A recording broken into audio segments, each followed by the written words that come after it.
ये कहानी है एक आम ऑफिस वर्कर की जो कि अपनी जिंदगी के बोझ के तले दबा होता है, लेकिन एक दिन सब कुछ बदल जाता है। जब एक दिन वो सोकर उठता है और अपनी आंखें खोलता है तो वो देखता है कि वो दूसरी दुनिया में आ चुका है, एक नोबल के घर में 8वें बेटे के रूप में। लेकिन जैसा आप सोच रहे हो वैसा बिल्कुल भी नहीं है, क्योंकि नोबल से ये मतलब नहीं है कि वो सानो शौकत से जिएगा, क्योंकि वो एक गरीब नोबल के घर में आ जाता है जो कि कर्जों के तले दबा होता है, वो भी बहुत ही बुरी तरीके से। ना सपने और ना ही उम्मीद, पर सब कुछ बदल जाता है जब वो मैजिक सीखना शुरू कर देता है और धीरे धीरे सबसे स्ट्रॉन्ग बन जाता है और लगता है कि उसकी जिंदगी बदल जाएगी। लेकिन ये दुनिया इतनी आसान नहीं है। क्या वो अपने सपनों को सच कर पाएगा या फिर उसकी कहानी यहीं पर खत्म हो जाएगी। एनिमे की शुरुआत में हमें वेंडलिन बेलीमिस्टर के बारे में बताया जाता है, पर हम इसको वेल कहेंगे, जो कि एक मेडिवल फैंटेसी वर्ल्ड में एक वेल्डिंग नोबल है। वेल अपने पावरफुल स्पेल्स का यूज करके लोगों की भलाई करता है। जब वो खेती के काम से ब्रेक लेता है तो अपनी 4 खूबसूरत पत्नियों के साथ रिलैक्स करने के लिए चला जाता है। सब कुछ 10 साल पहले शुरू होता है जब वैन सिर्फ एक आम ऑफिस वर्कर हुआ करता था जापान में। एक थकावट भरी दिन के बाद डिनर करते वक्त वो सो जाता है, लेकिन जब आंखें खुलती है तो वो खुद को एक अल्टरनेट वर्ल्ड में 6 साल के लड़के के रूप में पाता है, जो एक बड़े पार्टी के हॉल में जहाँ पर ढेर सारे मेहमान और स्वादिष्ट खाना है। शुरू में वेल को लग रहा होता है कि वो सिर्फ एक सपना देख रहा है और वो सोच रहा होता है कि अगर वो सो जाएगा तो अपनी बोर और ब्रोक जिंदगी में वापस चला जाएगा। लेकिन एक आदमी उसे जगा देता है और सभी गेस्ट के सामने ले जाता है। वेल को समझ में नहीं आता है कि वो सभी बड़े लोगों के सामने क्या बोले, जो उसकी तरफ बहुत ही अजीब नजरों से देख रहे होते हैं। तभी उसका बड़ा भाई एरिक वहाँ पर आता है और उसको कवर कर लेता है। एरिक वेल को सभी गेस्ट से शायद छोटे भाई के रूप में इंट्रोड्यूस करवाता है और वो बताता है कि उसका नाम वेल बेलीमिस्टर ऑरवेल है। ऑरवेल को पता चलता है कि वो एक नोबल फैमिली का छोटा बेटा है और पार्टी उसके बड़े भाई कट की शादी की है। वेल खुश था कि वो अपनी नई जिंदगी लग्जरी में बिताएगा, लेकिन अगले ही पल उसे पता चलता है कि उसकी फैमिली बहुत ही जल्द गरीब होने वाली है और गरीब है भी थोड़ी सी। वो एरिक से कंफर्म करता है और एरिक उसे बताता है कि पार्टी के लिए उन्होंने सालों तक पैसे बचाए थे, लेकिन अब उनका असली गरीब वाला जीवन वापस से आ गया। वेल के लिए एक बहुत ही शॉकिंग बात सामने आती है जब उसे पता चलता है कि उसके पिता पुल आउट गेम में बहुत ही वीक है और उसके साथ बड़े भाई हैं, जिसमें से 2 उसके हाफ ब्रदर हैं। वेल को एहसास होता है कि वो एक गरीब नोबल का 8वां बेटा है और इस बात से वो डिप्रेशन का शिकार हो जाता है, क्योंकि कॉर्पोरेट स्लेव्स भी उससे ज्यादा पैसा कमा लेते हैं। कुछ दिन के बाद वेल देखता है कि एरिक और उसके 2 बड़े भाई घर को छोड़कर जा रहे हैं, क्योंकि कट ने शादी के बाद फैमिली की सारी जायदाद को इनहेरेंट कर ली है। बाकी भाइयों को नोबेलिटी छोड़कर नौकरी ढूंढनी पड़ रही है और वेल को ये सुनकर बहुत ही झटका लगता है। लेकिन भाई उसे समझाते हैं कि जब वो बड़ा होगा तो उसे भी इंडिपेंडेंट बनना पड़ेगा। वेल अपनी जिंदगी बदलने के तरीके ढूंढने लगता है और एक दिन लाइब्रेरी में उसे एक क्रिस्टल बॉल और एक इंस्ट्रक्शन लीफलेट मिलती है। उसे पता चलता है कि क्रिस्टल बॉल एक इंसान के मैजिक एप्टीट्यूड को मेजर कर सकती है। वेल को लग रहा होता है कि ये एक मजाक है, क्योंकि 1000 लोगों में सिर्फ एक ही मैजिक यूज कर सकता है। फिर भी वो अपनी किस्मत आजमाने की कोशिश करता है और वो क्रिस्टल बॉल के सामने बैठता है, गहरी सांस लेता है और उसे एक्टिवेट करने की कोशिश करता है। शुरुआत में कुछ भी नहीं होता, लेकिन जैसे ही वो हार मानने वाला होता है क्रिस्टल बॉल एक प्राइड फ्लैग बन जाती है। वेल बहुत ही हैरान हो जाता है कि वो विजार्ड है और वो एक टीचर ढूंढने की सोचता है। वेल लाइब्रेरी में मैजिक किताबें ढूंढता है, लेकिन उसे कुछ भी नहीं मिलता। तभी उसके पिता वहाँ पर आते हैं और वेल उनसे पूछते हैं कि क्या उनके पास कोई स्पेल बुक है, लेकिन उसे पता चलता है कि उसके पिता तो इक्लेरिटेट होबो हैं। उस दिन शाम को वेल लाइब्रेरी के बाहर जाता है और एनिमे में देखी हुई चीजें इमिटेट करके अपने मैजिक एक्टिवेट करने की कोशिश करता है, लेकिन फेल हो जाता है। एक दिन वेल जंगल के बीच में अपने मैजिक एक्टिवेट करने की कोशिश कर रहा था, तभी एक आदमी जो कि एक सस्ते अमेरिकन रेपर से भी ज्यादा ज्वेलरी पहने हुआ था उसके सामने प्रकट होता है। वो वेल से कहता है कि उसने उसकी मैजिक एनर्जी को महसूस किया। वेल को उसकी माँ ने सिखाया था कि अजनबी लोगों से दूर रहना चाहिए, इसलिए वो अपनी लकड़ी उस आदमी की तरफ पॉइंट कर देता है, लेकिन वो आदमी बिल्कुल एक छड़ निकला। उसने वेल की लकड़ी को छीनकर दूर फेंक दी। फिर अपने इंट्रोडक्शन दिया कि वो एक मैजिशियन है और उसका नाम अल्फ्रेड है। जो लकड़ी अल्फ्रेड ने फेंकी थी वो एक छोटी सी चेन रिएक्शन क्रिएट करती है। उससे एक बड़ा सा पत्थर गिरता है जो कि एक जायंट बोर के ऊपर लगता है। जायंट बोर जो अब गुस्से से देख रहा था वो पूरी रफ्तार से उनकी तरफ बढ़ने लगता है। वेल डर के मारे भागने की सोचता है, लेकिन अल्फ्रेड उसे रोक लेता है और कहता है कि अपना मैजिक यूज करो। अल्फ्रेड उसे गाइड करता है और हेल्प करता है उसका माना सर्कुलेट करने में। वेल एक पावरफुल विंड स्पेल रिलीज करता है जो कि बोर को पीछे धकेल देता है। वेल अपने स्पेल के असर से बहुत ही चकित रह जाता है और अल्फ्रेड उसकी तारीफ करता है कि उसने अपना पहला स्पेल सक्सेसफुली कास्ट कर लिया, लेकिन बोर फिर से उन पर हमला कर देता है और इस बार अल्फ्रेड अपने मैजिक का प्रदर्शन करता है। एक उंगली के झटके से वो बोर को पेड़ के पीछे उड़ा देता है और वेन अल्फ्रेड की शक्ति को देखकर बहुत ही डरा हुआ होता है, लेकिन अल्फ्रेड उसे शांत करते हुए अपने इंट्रोडक्शन देता है कि वो कभी एक ड्यूकडोम का कोर्ट मैजिशियन हुआ करता था। अल्फ्रेड वेल से कहता है कि उसमें इतनी शक्ति है कि वो अल्फ्रेड को भी मैजिक के मामले में पीछे छोड़ सकता है। वेल ये सुनकर डिसबिलीव में चला जाता है और अल्फ्रेड उसे बैठने के लिए कहता है और जंगल के बीच में चाय बनाता है। वेल हैरानी से देखता है कि जो बोर मारा गया था वो अल्फ्रेड के छोटे से पाउच के अंदर गायब हो गया। अल्फ्रेड वेल से कहता है कि वो उसका मैजिक नॉलेज उसे शेयर करना चाहता है और वेल को अपना स्टूडेंट बनाना चाहता है। वेल बहुत ही कंफ्यूज हो जाता है, लेकिन वो अल्फ्रेड को समझाता है कि वो बस अपनी लेग से किसी के हाथों में छोड़ना चाहता है और इसके लिए कोई पेमेंट की जरूरत भी नहीं है। वेल खुशी के मारे ये सुनकर अल्फ्रेड का स्टूडेंट बनने के लिए तैयार हो जाता है। अल्फ्रेड वेल को वार्न करता है कि मैजिक को सीक्रेट रखना जरूरी है, नहीं तो ये उनके लिए बहुत ही मुसीबत बन सकती है। वो उसको समझाता है कि अगर वेल की मैजिक की बात सभी को पता चल गई तो उसकी और बड़े भाई कट के बीच में झगड़ा हो सकता है, क्योंकि लोग मैजिक यूजर को नेक्स्ट लोड के रूप में देखना पसंद करेंगे। और वेल इस बात को समझकर छुपाने का वादा करता है। अगली सुबह वेल की ट्रेनिंग शुरू हो जाती है और अल्फ्रेड सबसे पहले उसका माना कैपेसिटी चेक करना चाहता है। वो वेल का हाथ पकड़ता है और माना विजुअलाइजेशन करता है। अल्फ्रेड बहुत ही हैरान रह जाता है कि वेल की माना रिसर्च भी उससे बड़ी है। अल्फ्रेड उसकी लर्निंग स्पीड से बहुत ही इंप्रेस होता है और वो कहता है कि वेल को मैजिक के लिए जन्म से ही गिफ्टेड बनाया गया था। कुछ दिनों की ट्रेनिंग बाद वेल इंटरमीडिएट मैजिक तक पहुंच जाता है और वो फायर स्पेल को एक पत्थरों के पाइप पे टेस्ट करता है। अल्फ्रेड उसकी प्रोग्रेस से बहुत ही खुश जाता है और वो वेल को अप्रिशिएट करता है। कहता है कि यहाँ तक पहुँचने में लोगों को महीने लग जाते हैं। इसके अलावा अल्फ्रेड अपने छोटे सिस के लिए कुछ माउंटेन वेजिटेबल शेयर करता है ताकि वेल अपने गरीब परिवार के लिए खाना लेकर जा सके। ये देखकर उसका बड़ा भाई कट भी जल जाता है। अगले दिन अल्फ्रेड वेल को फ्लाइंग मैजिक का बेसिक सिखाता है और वेल हवा में उड़ता है और ट्रैकिंग मैजिक सीखता है। आंखें बंद करके वो एक चिड़िया का पता लगाता है। अल्फ्रेड की मदद से वो अपना मैजिक यूज करके एक पत्थर को एक्यूरेट शूट करता है और लंच के लिए कुछ चिड़ियों को पकड़ लेता है। एक शाम वेल और अल्फ्रेड सुनहरे मौसम में जंगल के किनारे पर बैठकर अपनी रोस्टेड बर्ड का मजा ले रहे होते हैं, जो वेल ने खुद जंगल से मसाले इकट्ठे करके बनाई थी। शाम में अल्फ्रेड की होममेड वासबी ने खाने का स्वाद और बढ़ा दिया। वेल अपने फोर्जिंग स्किल पर फक्र करता है, लेकिन अल्फ्रेड उसे तुरंत रोक लेता है। अल्फ्रेड उसे इंसेंटेड फॉरेस्ट के खतरनाक मोस्टर के बारे में वार्न करता है, जो कि बिना कुछ सोचे इंसानों की जान ले सकते हैं। ये सुनकर वेल का कॉन्फिडेंस थोड़े सेकंड के लिए हिल जाता है, लेकिन वो फिर से अपने नए सीखे स्पेल्स के बारे में सोचता है। कुछ दिन के बाद अल्फ्रेड वेल को वाटर मैजिक सिखाता है, लेकिन वेल नोटिस करता है कि उसका बड़ा भाई कट उस पर नजर रखा हुआ है। अल्फ्रेड इस बात पर गौर करता है और वो कहता है कि शायद से कट को शक होने लगा कि वेल एक मैजिक यूजर है और वो अपनी लॉर्डशिप खोने से डर रहा है। वेल हंसते हंसते कहता है कि उसे लॉर्ड बनने में कोई भी इंटरेस्ट नहीं है, लेकिन अल्फ्रेड एक और सजेस्ट करता है एडवेंचरर बनने का। वेल के लिए ये आइडिया किसी सपने जैसा था। वो तुरंत ही अपने आने वाले दिनों की तस्वीरें सोचने लगता है। एक एडवेंचरर की जिंदगी जिसमें वो मोस्टर का सामना करेगा, क्वेस्ट कंप्लीट करेगा और अपनी कहानियां लिखेगा। लेकिन अल्फ्रेड अपनी जिंदगी में एक छुपा हुआ राज था। वो चुपके से एक शराब का सामना कर रहा था, एक ऐसे कर्ज का जो उसकी जिंदगी ले सकता था। उस रात वेल अपने परिवार को एडवेंचरर बनने की इच्छा के बारे में बताता है। उसके पिता इसे मजाक समझते हैं और कहते हैं कि उनके पास पैसे नहीं है उसे एडवेंचरर एकेडमी भेजने के लिए। वेल एक सेकंड के लिए उदास हो जाता है, लेकिन अगले ही दिन वो अल्फ्रेड को एक जीनियस आइडिया के बारे में बताता है, ओनली फैंस अकाउंट खोलने का, ताकि वो अपनी फीस भर सके। अल्फ्रेड अपना सर पकड़ लेता है और वेल को समझाता है कि अपनी इज्जत गिराने का कोई जरूरत नहीं है। वो उसे एक मर्चेंट गिल्ड ज्वाइन करने का सुझाव देता है, जो एक बेटर और इज्जतदार ऑप्शन है। अल्फ्रेड वेल को एडवांस मैजिक सिखाता है, जैसे कि फ्लाई और टेलीपोर्टेशन, ताकि वो आसानी से शहरों का सफर कर सके और खुद काम ढूंढ सके। एक दिन वो वैन को आसमान में ले जाता है और पूरी दुनिया का झलक दिखाता है, एक विशाल जगह जो उसके आगे खुली पड़ी है। उस रात अल्फ्रेड अपने शराब का असर महसूस करता है और वो समझ जाता है कि उसके पास अब ज्यादा समय नहीं बचा है। अगले दिन वो वेल को बताता है कि अब उसे और ट्रेनिंग की जरूरत नहीं है और वो उसे छोड़कर जाना चाहता है। वेल के लिए ये न्यूज एक बिजली के झटके के समान थी। वो अपनी जगह पर गिर जाता है और इतना सदमा उसकी फ्लाइंग प्रैक्टिस पर भी असर डालने लगता है। वो अपने मास्टर से गुजारिश करता है कि वो उसे छोड़कर ना जाए, लेकिन अल्फ्रेड अपने फैसले पर दृढ़ रहता है। उस रात डिनर के टेबल पर वैन के दिमाग में सिर्फ अल्फ्रेड ही छाया रहता है। तभी उसके पिता उसे एक अफवाह के बारे में बताते हैं। जंगल में एक इंटेलिजेंट ज़ॉम्बी देखा गया जिसे विस्पेरिंग अनडेड कहते हैं। ये सुनकर वेल के दिमाग में तुरंत अल्फ्रेड का चेहरा आता है। अल्फ्रेड का ठंडा हाथ और धीमा रिएक्शन अब एक नई सोच को जन्म देता है। वेल बिना सोचे समझे अपने फ्लाइंग स्पेल का यूज करता है और अपने मास्टर को ढूंढने के लिए इंसेंटेड फॉरेस्ट चला जाता है, लेकिन जाने से पहले वो अपना बैलेंस खो बैठता है और जमीन पर गिर जाता है। अल्फ्रेड उसे ढूंढने के लिए पहुंचता है, लेकिन वेल को अब भी यकीन नहीं होता है कि वो अनडेड है। वो अल्फ्रेड से गुजारिश करता है कि वो जंगल को छोड़ दे, क्योंकि यहाँ उसकी जान को खतरा है। तो अल्फ्रेड एक सच्चाई का खुलासा करता है जो वेल को एक उलझन में डाल देता है। वो कहता है कि वो विस्पेरिंग अनडेड है, जो कि लोगों में अफवाह बन गया, और वेल इस सच्चाई से बिल्कुल टूट जाता है। एक शाम जंगल के गहरे कोने में अल्फ्रेड और वेल बैठकर एक गहरी बात करते हैं। अल्फ्रेड अपनी कहानी शुरू करता है, एक कहानी जो वेल के लिए एक और नया दुख का दरवाजा खोल देती है। 5 साल पहले अल्फ्रेड ड्यूक एक कोर्ट में मैजिशियन थे और उनका काम था उनकी प्रजा और उनके खानदान को सुरक्षित रखना। एक दिन ड्यूक के बड़े बेटे को एक जानलेवा बीमारी हो गई और उसे बचाने के लिए उन्होंने अपने सैनिकों का एक पूरा लश्कर एक रेयर मेडिसिन हर्ब लाने के लिए इंसेंटमेंट फॉरेस्ट में भेज दिया। अल्फ्रेड कहते हैं कि उस जंगल में मोस्टर की ताकत हमसे 1000 गुना ज्यादा थी। मैं अकेला था जो जंगल का सामना कर सकता था, और मुझे सिर्फ अपने लिए नहीं उन सैनिकों और ड्यूक के लिए भी लड़ना था। वो मैदान में खुद को डालते एक अकेला सुरक्षा का दियावता बनकर, लेकिन वो समझते कि ये जंग उनकी जिंदगी का अंतिम अध्याय बनेगी। लेकिन मौत के बाद भी अल्फ्रेड की आत्मा चैन नहीं पाती है। एक अफसोस उनका पीछा कर रहा था, वो अफसोस कि उसने अपने जादू का ज्ञान किसी भी शिष्य को नहीं दिया। ये अफसोस ही था जिसने उसे एक विस्पेरिंग अनडेड बना दिया। लेकिन जब उसने वैन को देखा तो उसकी अधूरी इच्छा पूरी हो गई। अल्फ्रेड बहुत ही गहरे दुख के साथ कहता है कि तुम मेरे सपनों का एक हिस्सा हो, तुम मेरे जादू का वारिस हो और तुम ही मेरे अधूरे काम को आगे लेकर जाओगे। वेल की आंखों में आंसू आंसू भर आते हैं और वो अल्फ्रेड से पूछते कि ये सच इतनी दूर तक तुमने मुझसे क्यों छुपा कर रखा। अल्फ्रेड हल्का सा मुस्कान लेकर कहता है कि वो नहीं चाहता था कि उसका स्टूडेंट्स उससे दूर चले जाए, लेकिन अब वक्त आ गया एक अंतिम कसौटी का, एक परीक्षा जो कि शायद से वेल के लिए बहुत ही मुश्किल होने वाली थी। मुझे अब मुक्ति चाहिए। अल्फ्रेड घूर कर कहता है कि मैं चाहता हूँ कि तुम मुझे होली मैजिक से प्यूरिफाई करो, वरना मैं एक जानवर बन जाऊंगा। वेल का दिल टूट जाता है और वो जोर जोर से मना करने लगता है, लेकिन अल्फ्रेड अपना गलता हुआ शरीर दिखाता है और वो कहता है कि अब समय बहुत ही कम है। वेल एक भारी दिल के साथ होली मैजिक का उच्चारण करता है और जादू अल्फ्रेड को जलाता है, लेकिन अल्फ्रेड एक हल्की सी हंसी के साथ कहता है कि और ज्यादा कोशिश करो, अभी तो तुम कुछ भी नहीं कर रहे हो। वेल को अपने मास्टर के साथ बिताए गए और 2 हफ्ते याद आते हैं। वो अपने दुख और गुस्से को एक साथ मिलाकर अपनी पूरी शक्ति का अंतिम स्पेल डालता है। अल्फ्रेड का शरीर धीरे धीरे हवा में घुलता है और अपनी अंतिम सांस लेते हुए अल्फ्रेड वेल को शाबाशी देता है और कहता है कि मुझे तुम पर गर्व है वेल, हमेशा तुम अपनी शक्ति का इस्तेमाल अपनी मकसद के लिए करना। वेल जमीन पर गिरता है और आंसुओं में डूबकर अपने मास्टर को अलविदा कहता है, जो उसे अपने मास्टर के सपनों को पूरा करने के लिए प्रेरित करती है। 7 साल बीत जाते हैं और वेल एक 12 साल का लड़का बन गया होता है और उसने अपने घर और गरीबी पीछे छोड़ दी होती है और अब वो एडवेंचर एकेडमी ज्वाइन करने के लिए तैयार है। एकेडमी के गेट पर खड़े होते ही वो अपने नए सफर के लिए तैयार होता है। एकेडमी में सब नए स्टूडेंट्स अपना इंट्रोडक्शन देते हैं। 2 लड़कियां लुइस और सुसान पूरी क्लास का ध्यान अपनी तरफ खींच लेती है, क्योंकि वो ड्यूक के लिए काम करने वाले मशहूर मार्शल आर्टिस्ट फैमिली से बिलोंग करते हैं। वेल की बारी आती है, लेकिन उसकी कम्युनिकेशन स्किल उसके विलेज के कारण पूरी तरीके से बिगड़ चुकी होती है। वो अपना नाम बताते हुए इतना घबरा जाता है कि लगता है कि कोई गधा मंच पर चढ़ गया हो। बाकी स्टूडेंट्स उस पर ध्यान नहीं देते और वेल सोचते हैं कि ये एकेडमी उसके लिए बहुत ही मुश्किल होने वाली है। लेकिन जब इंस्ट्रक्टर उन्हें पार्टी रजिस्ट्रेशन फॉर्म देता है और कहता है कि उनका ट्रेनिंग यहाँ से शुरू होती है, वेल के दिल में एक ही बात होती है कि कोई भी गाँव के ये आलू बनाने वाले लड़के को कोई भी अपनी पार्टी में नहीं लेगा। वेल ने ये सोचा भी नहीं था कि उसकी क्लास के स्टूडेंट्स उसका इतना ओवर एस्टिमेट करेंगे कि उनकी बेवकूफ उसके लिए एक सिरदर्द बन जाएगी। लंच ब्रेक के दौरान लुइस और सुसान, जो अपने क्लास की क्वीन बीस समझती हैं, अपने इंटेलिजेंट दोस्त एरविन के साथ बैठकर एक मास्टरमाइंड प्लान बनाती है। हमें वेल को अपनी पार्टी में लेना होगा। सुसान अपनी सिनीनोज रिंग को एडजस्ट करते हुए कहती है वो अकेले ही पूरी क्लास को कैरी कर सकता है और लुइस सिर हिलाती है और एरविन का डिल्यूजनल दिमाग का एक कदम आगे जाकर कहता है कि वेल सिर्फ अपने फ्यूचर पार्टी के मेंबर्स का एवेल्युएशन कर सकता है और उसका स्टैंडर्ड बहुत ही हाई है। दूसरी पार्टीज भी वेल पर नजर रखती है, लेकिन कोई भी उसे अप्रोच करने की हिम्मत नहीं करता है। अरे भाई वो तो टॉप जी है, हम जैसे रोड साइड प्लेब से क्यों बात करेगा। वेल जो एक रेगुलर पार्टी में ज्वाइन करने का सपना देख रहा था अब होपलेस हो चुका है। अगली क्लास में टीचर स्टूडेंट्स को हंटिंग टूर्नामेंट के बारे में बताता है और वो कहता है कि हंटिंग पार्ट टाइम जॉब के लिए सबसे प्रॉफिटेबल ऑप्शन है। साथ ही वो उन्हें ग्रुप में हंट करने की सलाह देता है। वेल अब भी सोरे कि कोई भी उसको अपनी टीम में नहीं लेगा। दूसरी तरफ लुइस और सुसान अपने मिशन वेल को अपनी पार्टी में लाने पर फोकस्ड रहते हैं। वो कहते हैं कि सबसे ज्यादा मोस्टर हंट करेगा तभी वेल हम पर ध्यान देगा। लुइस अपने ग्लोसी बाल पे कॉम चलाते हुए कहती है और फिर ये रिच किड स्क्वाड अपने महंगे वेपन के साथ हंटिंग करना शुरू करते हैं। लेकिन जब मर्चेंट गिल्ड में वेल एक पूरी मोस्टर की दुकान हैंड ओवर करता है तो इनके चेहरे देखने के लायक होते हैं। ये पॉसिबल कैसे? सुसान कहते हैं कि उसकी वॉइस एक एनिमी प्रोटैगनिस्ट की तरह हिलती है।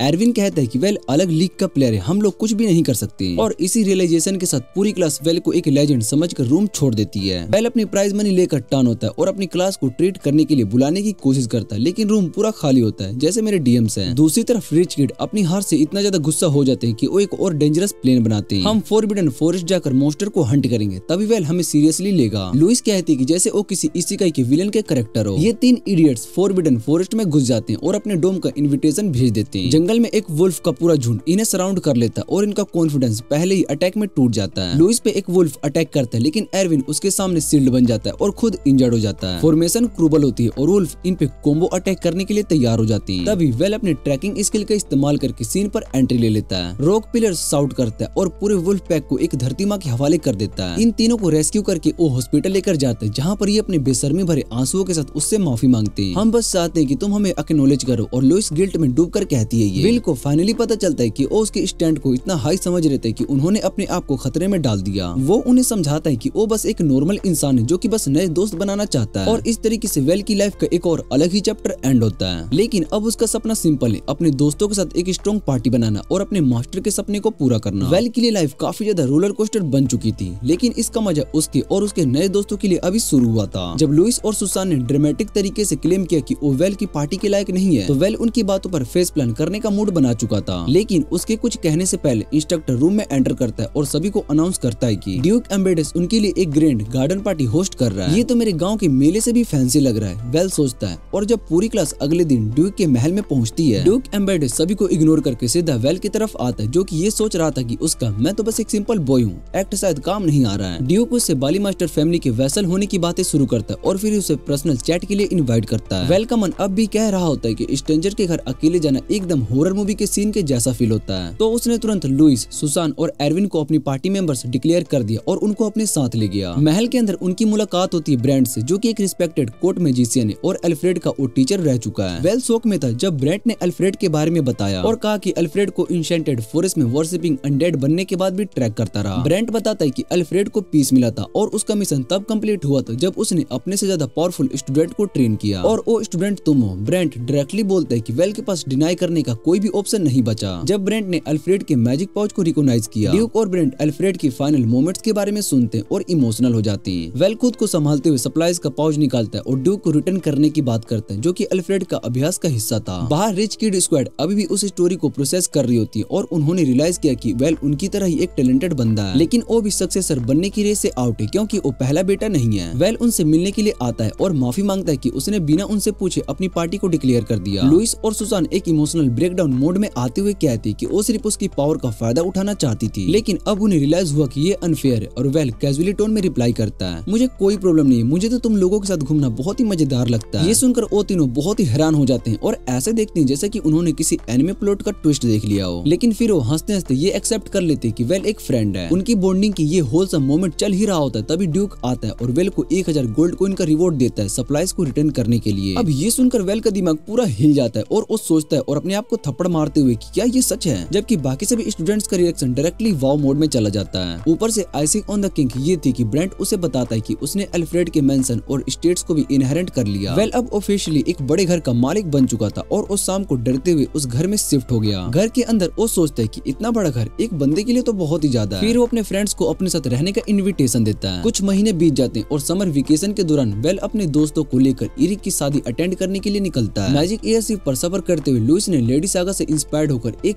फिजूल खर्ची आउटफिट पहना होता है, क्योंकि वो नोबल्स का अटेंशन खुद पर लेना चाहती थी। दूसरी तरफ एरविन का बिहेवियर एक मेडिवल कैवमैन की तरह था, जो कि फ्लाइंग एयरशिप को देखकर बहुत ही शॉक्ड हो गया था। ये छोटे गांव के लोग कभी भी नहीं बदलेंगे, वेल सोचता है, लेकिन उसकी जर्नी नए एडवेंचर का प्रोमिस करती है। ब्रेंट भी वहाँ पर होता है और एयरशिप पर कम्प्लीमेंट्री ड्रिंक का पूरा फायदा उठाता है। वो एरविन से कहते हैं कि प्लेन कभी भी नहीं गिरेगा, पर वो एयरशिप के पास अंधेरे बादल को देख लेता है और अपनी बात को तुरंत ही पलट लेता है। वो बादल की तरफ इशारा करता है और एक विशाल स्केलेटन ड्रैगन उसमें से निकलता है, जिसे देखकर सभी लोगों के होश उड़ जाती हैं। बाकी के पैसेंजर्स तुरंत करीन बन जाते हैं और इस हादसे पर कैप्टन से बात करने की डिमांड करते हैं। तो को पायलट बताता है कि महान जादूगर ब्रेंट अनडेड ड्रैगन को हराने में उनकी मदद करेगा। ब्रेंट तुरंत मना कर देता है और वो कहता है कि अनडेड को सिर्फ होली मैजिक से प्यूरिफाई किया जा सकता है और उसमें होली मैजिक का बिल्कुल भी टैलेंट नहीं है। पर ब्रेंट एक टैलेंटेड होली मैजिक मैजिशियन को जानता है और वेल को इस काम के लिए आगे कर देता है। वेल थोड़ा घबराते हुए ड्रैगन से लड़ने के लिए तैयार हो जाता है, जबकि ब्रेंट शिप की रक्षा करने के लिए पीछे रुकता है। वेल ड्रैगन की तरफ जाता है और उसके डिस्ट्रक्टिव ब्रिज से बचने के लिए अपनी मैजिक बैरियर का इस्तेमाल करता है और ब्रेंट शिप को अपनी बैरियर से प्रोटेक्ट कर लेता है। वेल अपने होली मैजिक को चार्ज करता है, पर ड्रैगन अपने मल्टी अटैक के साथ उसको रोकने की कोशिश करता है। वेल उन अटैक को डॉज करता है और अपने होली मैजिक को एक स्पिरिट बॉम्ब की तरह कंसंट्रेट करता है। फिर उसे बोन ड्रैगन की तरफ फेंक देता है और उसकी होली मैजिक ड्रैगन ब्रीथ को पीछे धकेलती है और उसे टकरा जाती है। ड्रैगन क्रिसमस ट्री की तरह चमकने लगता है और प्यूरिफिकेशन मैजिक की वजह से वो दर्द से तड़पने लगता है। अपनी बची हुई शक्ति का इस्तेमाल करके वो वेल पर अटैक करता है, पर वेल उन अटैक्स को डॉज करके ब्लॉक करता है जब तक ड्रैगन का सोल प्यूरिफाई होकर खत्म नहीं हो जाता। ड्रैगन की हड्डी टूट जाती है और उसे जोड़कर रखने वाला मैजिक स्टोन भी टूट जाता है। शिप के अंदर से ब्रेंट एक गैंग साइन करता है और वेल को इशारा करता है कि वो ड्रैगन की हड्डी और मैजिक स्टोन से अपने मैजिक पाउच में इकट्ठा कर ले। वेल वो सब इकट्ठा करता है और अपने लाल मैजिक स्टोन को भी अपने साथ रखता है। शिप की तरफ लौटते वक्त वो सभी लोग अपनी जान बचाने की खुशी में पार्टी करते हैं, पर वेल कुछ दिन तक रिलैक्स करना चाहता था। कुछ ही देर बाद ब्रेंट का पुराना एडवेंचरर पार्टनर आर्टुरो वहाँ पर आता है और वेल से कहता है कि उसके पास रिलैक्स करने का मौका नहीं होगा। ब्रेंट अपने दोस्त को देखकर बहुत ही सरप्राइज्ड हो जाता है और वेल को आर्टुरो से मिलवाता है। वो अपने एडवेंचरिंग डेज के बारे में बात करने लगती है। अगले दिन शिप कैपिटल सिटी पर पहुंचता है और ब्रेंट लैंड होते ही तुरंत भाग जाता है आर्टुरो को बेबी सिटिंग के लिए छोड़कर। जल्द ही एक नाइट का ऑर्डर वहाँ पर आता है और उनका कैप्टन वेल का अनडेड ड्रैगन को हराने के लिए शुक्रिया अदा करता है और उनके साथ चलने के लिए भी कह देता है, क्योंकि राजा ने उसे बुलाया है। वेल के दोस्त उसे डिच कर लेते हैं और उसके भाई के घर चले जाती है, जबकि आर्टुरो वेल के साथ पैलेस में जाता है और वेल को ड्रैगन सिंह हीरो के रूप में ग्रैंड वेलकम मिलता है। पर वहाँ एक नोबल उसे सेंटर ऑफ अटेंशन बनने पर खुश नहीं होता। वेल राजा से मिलता है जो उसकी तारीफ करता है और स्केलेटन ड्रैगन को हराने के लिए उसे ट्विन ड्रैगन मेडल से सम्मानित करता है। साथ ही उसे एक नोबल बनाकर बोरोनेट का टाइटल दिया गया और वेल आर्टूरो से सीखा हुआ प्लेज कहता है। बाद में राजा वेल से ड्रैगन की हड्डियां और मैजिक स्टोन खरीदता है और जनरल और प्राइम मिनिस्टर उनका फेयर प्राइस डिसाइड करते वक्त बहस कर लेते हैं। जनरल वेल को ज्यादा रिवॉर्ड देना चाहता है पर प्राइम मिनिस्टर इस बात पर शक करते हैं कि उनके पास इतना बजट नहीं है। दोनों की बहस बढ़ने से पहले पोप बीच में टपक पड़ता है और रिवॉर्ड 1,50,000 गोल्ड कॉइन पर सेटल कर देता है। उस समय पहले से रिवॉर्ड लेकर लौटने के बाद एक स्पेयर मटेरियल आर्टिस्ट रोड पर शो करता है वेल को इम्प्रेस करने के लिए ताकि वो उसे अपने ग्रुप में हायर कर ले। लेकिन गार्ड्स उसे घसीट कर ले जाते हैं और आर्टूरो वेल को समझाता है कि ऐसे बेवकूफ लोग उसके पीछे आते रहेंगे। आर्टूरो उसे नोबल के बारे में भी वॉर्न करता है जो अपनी बेटियों को उस पर थोपना चाहते हैं। वेल बिल्कुल भी नहीं चाहता है कि ऐसा हो। अगले दिन वेल अपने भाई इरी की शादी में पहुंचता है और वो दोनों भाई भी वहाँ पर होते हैं जो उसके साथ घर से निकले थे। वो कंप्लेन करते हैं कि कार्ड ने दूल्हा और दुल्हन के लिए कोई भी गिफ्ट्स नहीं भेजे और अगर ऐसा ही रहा तो उनकी फैमिली गेस्ट के सामने बहुत ही बुरी लगने लगेगी। वेल खुद गिफ्ट्स के लिए पे करने का फैसला करता है और रियलाइज करता है कि नोबल होने का मतलब ज्यादातर शो ऑफ करना है, पैसा ना होने का नहीं। फिर भी वो अब खुश नहीं है कि उसका फेवरेट भाई अब शादीशुदा है। अगले दिन पॉप वेल को अपने घर बुलाता है और वेल 200 गोल्ड कॉइन का डोनेशन लेकर वहाँ पर पहुँच जाता है। पॉप वेल की बिजनेस सेंसेस से बहुत ही इम्प्रेस होता है और दोनों रिलीजन और बैटिज्म के बारे में बातें करते हैं। तभी एक सुंदर लड़की चाय लेकर आती है और वेल का दिल मोह लेती है। पॉप उसे अपनी पोती एलिस के रूप में इंट्रोड्यूस करवाता है। वेल उसके चेहरे से ही समझ जाता है कि वो मैजिक यूज कर सकती है। पॉप बताता है कि एलिस होली हीलिंग मैजिक का यूज करती है और अक्सर चर्च में गरीब लोगों की मदद करती है, जिस वजह से उसे संत के नाम से जाना जाता है। और एलिस एक नन बनने की ट्रेनिंग कर रही है पर उसका ग्रैंडफादर नहीं चाहता है कि वो चर्च को ज्वाइन करे और उसके लिए एक अच्छा दूल्हा ढूंढना चाहता है। वेल मजाक में ही कहता है कि एलिस बहुत ही सुंदर है और उसकी सुंदरता की वजह से लड़कों में लड़ाई हो जाएगी और शायद से उस लड़ाई में मैं भी शामिल हो जाऊंगा। वो अपने जोक पर हंस रहा होता है पर उसे रियलाइज होता है कि कोई भी और नहीं हंस रहा है उसके अलावा। पॉप उसकी बात को सीरियस ले लेता है और वो कहता है कि वो उसकी पोती का मंगेतर है। वेल का मुंह खुला का खुला रह जाता है क्योंकि उसे समझ में आता है कि उसकी एंगेजमेंट सिर्फ 1 मिनट में ही एलिस से हो गई और अब वो पीछे नहीं हट सकता। जब वो घर लौटता है तो उसके दोस्तों को पता चलता है कि बैप्टिज्म के लिए वो गया था और एंगेजमेंट होकर वापस आया है। वो उसका मजाक उड़ाते हैं और कहते हैं कि एलिस एक परफेक्ट वाइफ मटेरियल है। तो वेल को पता चलता है कि इस दुनिया में रोमांटिक मैरिजेस का कांसेप्ट नहीं है और वो लकी है कि शादी होने से पहले उसने लड़की को देख भी लिया। फिर उसकी नई भाभी उसका मेकअप कंप्लीट करती है और वेल एक कंप्लीट बिच नगेट बनकर बाहर आता है ताकि लोग उसे एक हॉट शॉट नोबल के रूप में पहचाने। और एरविन उसके साथ होता है और उसकी होने वाली बीबी को लेकर बहुत ही चिढ़ता रहता है। वेल ये सोचता है कि एलिस उसके बारे में क्या सोचती होगी। बाद में वो मार्केट जाती है। स्पेयर फैनेटिक अपने प्रो स्टेकलर एबिलिटी से वेल को उसकी डिस्गाइज के बावजूद भी पहचान लेता है। वो वहीं अपने स्पेयर स्किल का डेमो देता है और धीरे धीरे और लोग भी इस मिशन में शामिल हो जाते हैं और सबका एक ही टारगेट है, वेल का अटेंशन बनना और उसका रिटेनर बनना। वेल इस ड्रामा से परेशान होकर सीधा अपने घर टेलीपोर्ट होकर आ जाता है, अपना क्लाउन गेटअप उतारता है और एरविन और एरी के साथ डिस्कस करता है कि एक ऐसे रिटेनर की जरूरत है जो कि अनवॉच्ड कैंडिडेट को दूर रखे। एरविन सजेस्ट करता है कि वेल उसे हायर कर ले और वेल को यह आइडिया बहुत ही पसंद आता है। वो तुरंत अपने दोस्त को रिटेनर बना देता है और एरविन को यकीन नहीं होता है कि ये क्या हुआ और वेल बिना कोई एक्सप्लेनेशन दिए हुए सीधा अपनी मंगेतर से मिलने के लिए चला जाता है। लेकिन वो गलती से पॉप की विंडो के बाहर टेलीपोर्ट हो जाता है, नीचे गिरता है और वहीं पर छुपा रहता है जबकि ओल्ड पॉप अपने ऑफिस में वापस नहीं चला जाता। कुछ देर के बाद एलिस उसे लेटती हुई देखती है और वेल को रूफटॉप लेकर जाती है ताकि वो उससे कुछ प्राइवेट में बात कर सके। नर्वसली वो उससे पूछता है कि वो उनकी एंगेजमेंट के बारे में क्या सोचती है। एलिस साइली जवाब देती है कि वो एक हीरोइक ड्रैगन स्लेयर की वाइफ बनने के लिए बहुत ही खुश है। ये जवाब वेल के लिए काफी होता है और वो अपनी मंगेतर के साथ कुछ क्वालिटी टाइम स्पेंड करता है। घर लौटने पर एरविन अपनी नई जॉब के लिए घमंड में आ गया होता है और लुइस और सुसान पर बोसिंग करता है। वो कहता है कि वो वेल से रिक्वेस्ट करेगा कि उन्हें अपना जूनियर बना ले। लुइस और सुसान ये आइडिया पसंद नहीं करती क्योंकि वो एरविन के नीचे काम करना नहीं चाहती है। लुइस सजेस्ट करती है कि वो वेल की वाइफ बनने की कोशिश करे और अगर वो वाइफ का ऑप्शन नहीं है तो कम से कम साइड चिक्स बन जाए। सुसान भी इस प्लान को पसंद करती है और दोनों अपनी फ्यूचर की शादीशुदा लाइफ के सेलिब्रेशन शुरू कर देती है जिसमें उन्हें कभी भी काम नहीं करना पड़ेगा क्योंकि उन्होंने एक रिच इंसान से शादी कर ली है। तभी वेल उनके डिविजनल पर्दे के बीच में आ जाता है और लुइस उसे इम्प्रेस करने के लिए एक बहुत ही पागल वाला स्टूपिड डांस करती है। वेल इरिटेट होकर रूम से बाहर निकल जाता है पर लुइस गिव अप नहीं करती है और रात को और मेहनत करने की तैयारी करती है। सुसान साइली इन सब से पीछे रह जाती है और वेल उनके विंडो के बाहर होता है और उनकी ऑकवर्ड कन्वर्सेशन सुनते हुए जब उसे पॉप के बटलर की तरफ से डिनर का इन्विटेशन मिलता है। अगली शाम वेल पॉप के मेंशन में एक फैंसी प्राइवेट डिनर के लिए जाता है एलिस के साथ, पर दोनों ही ऑकवर्ड फील करते हैं और कुछ भी बात नहीं करते।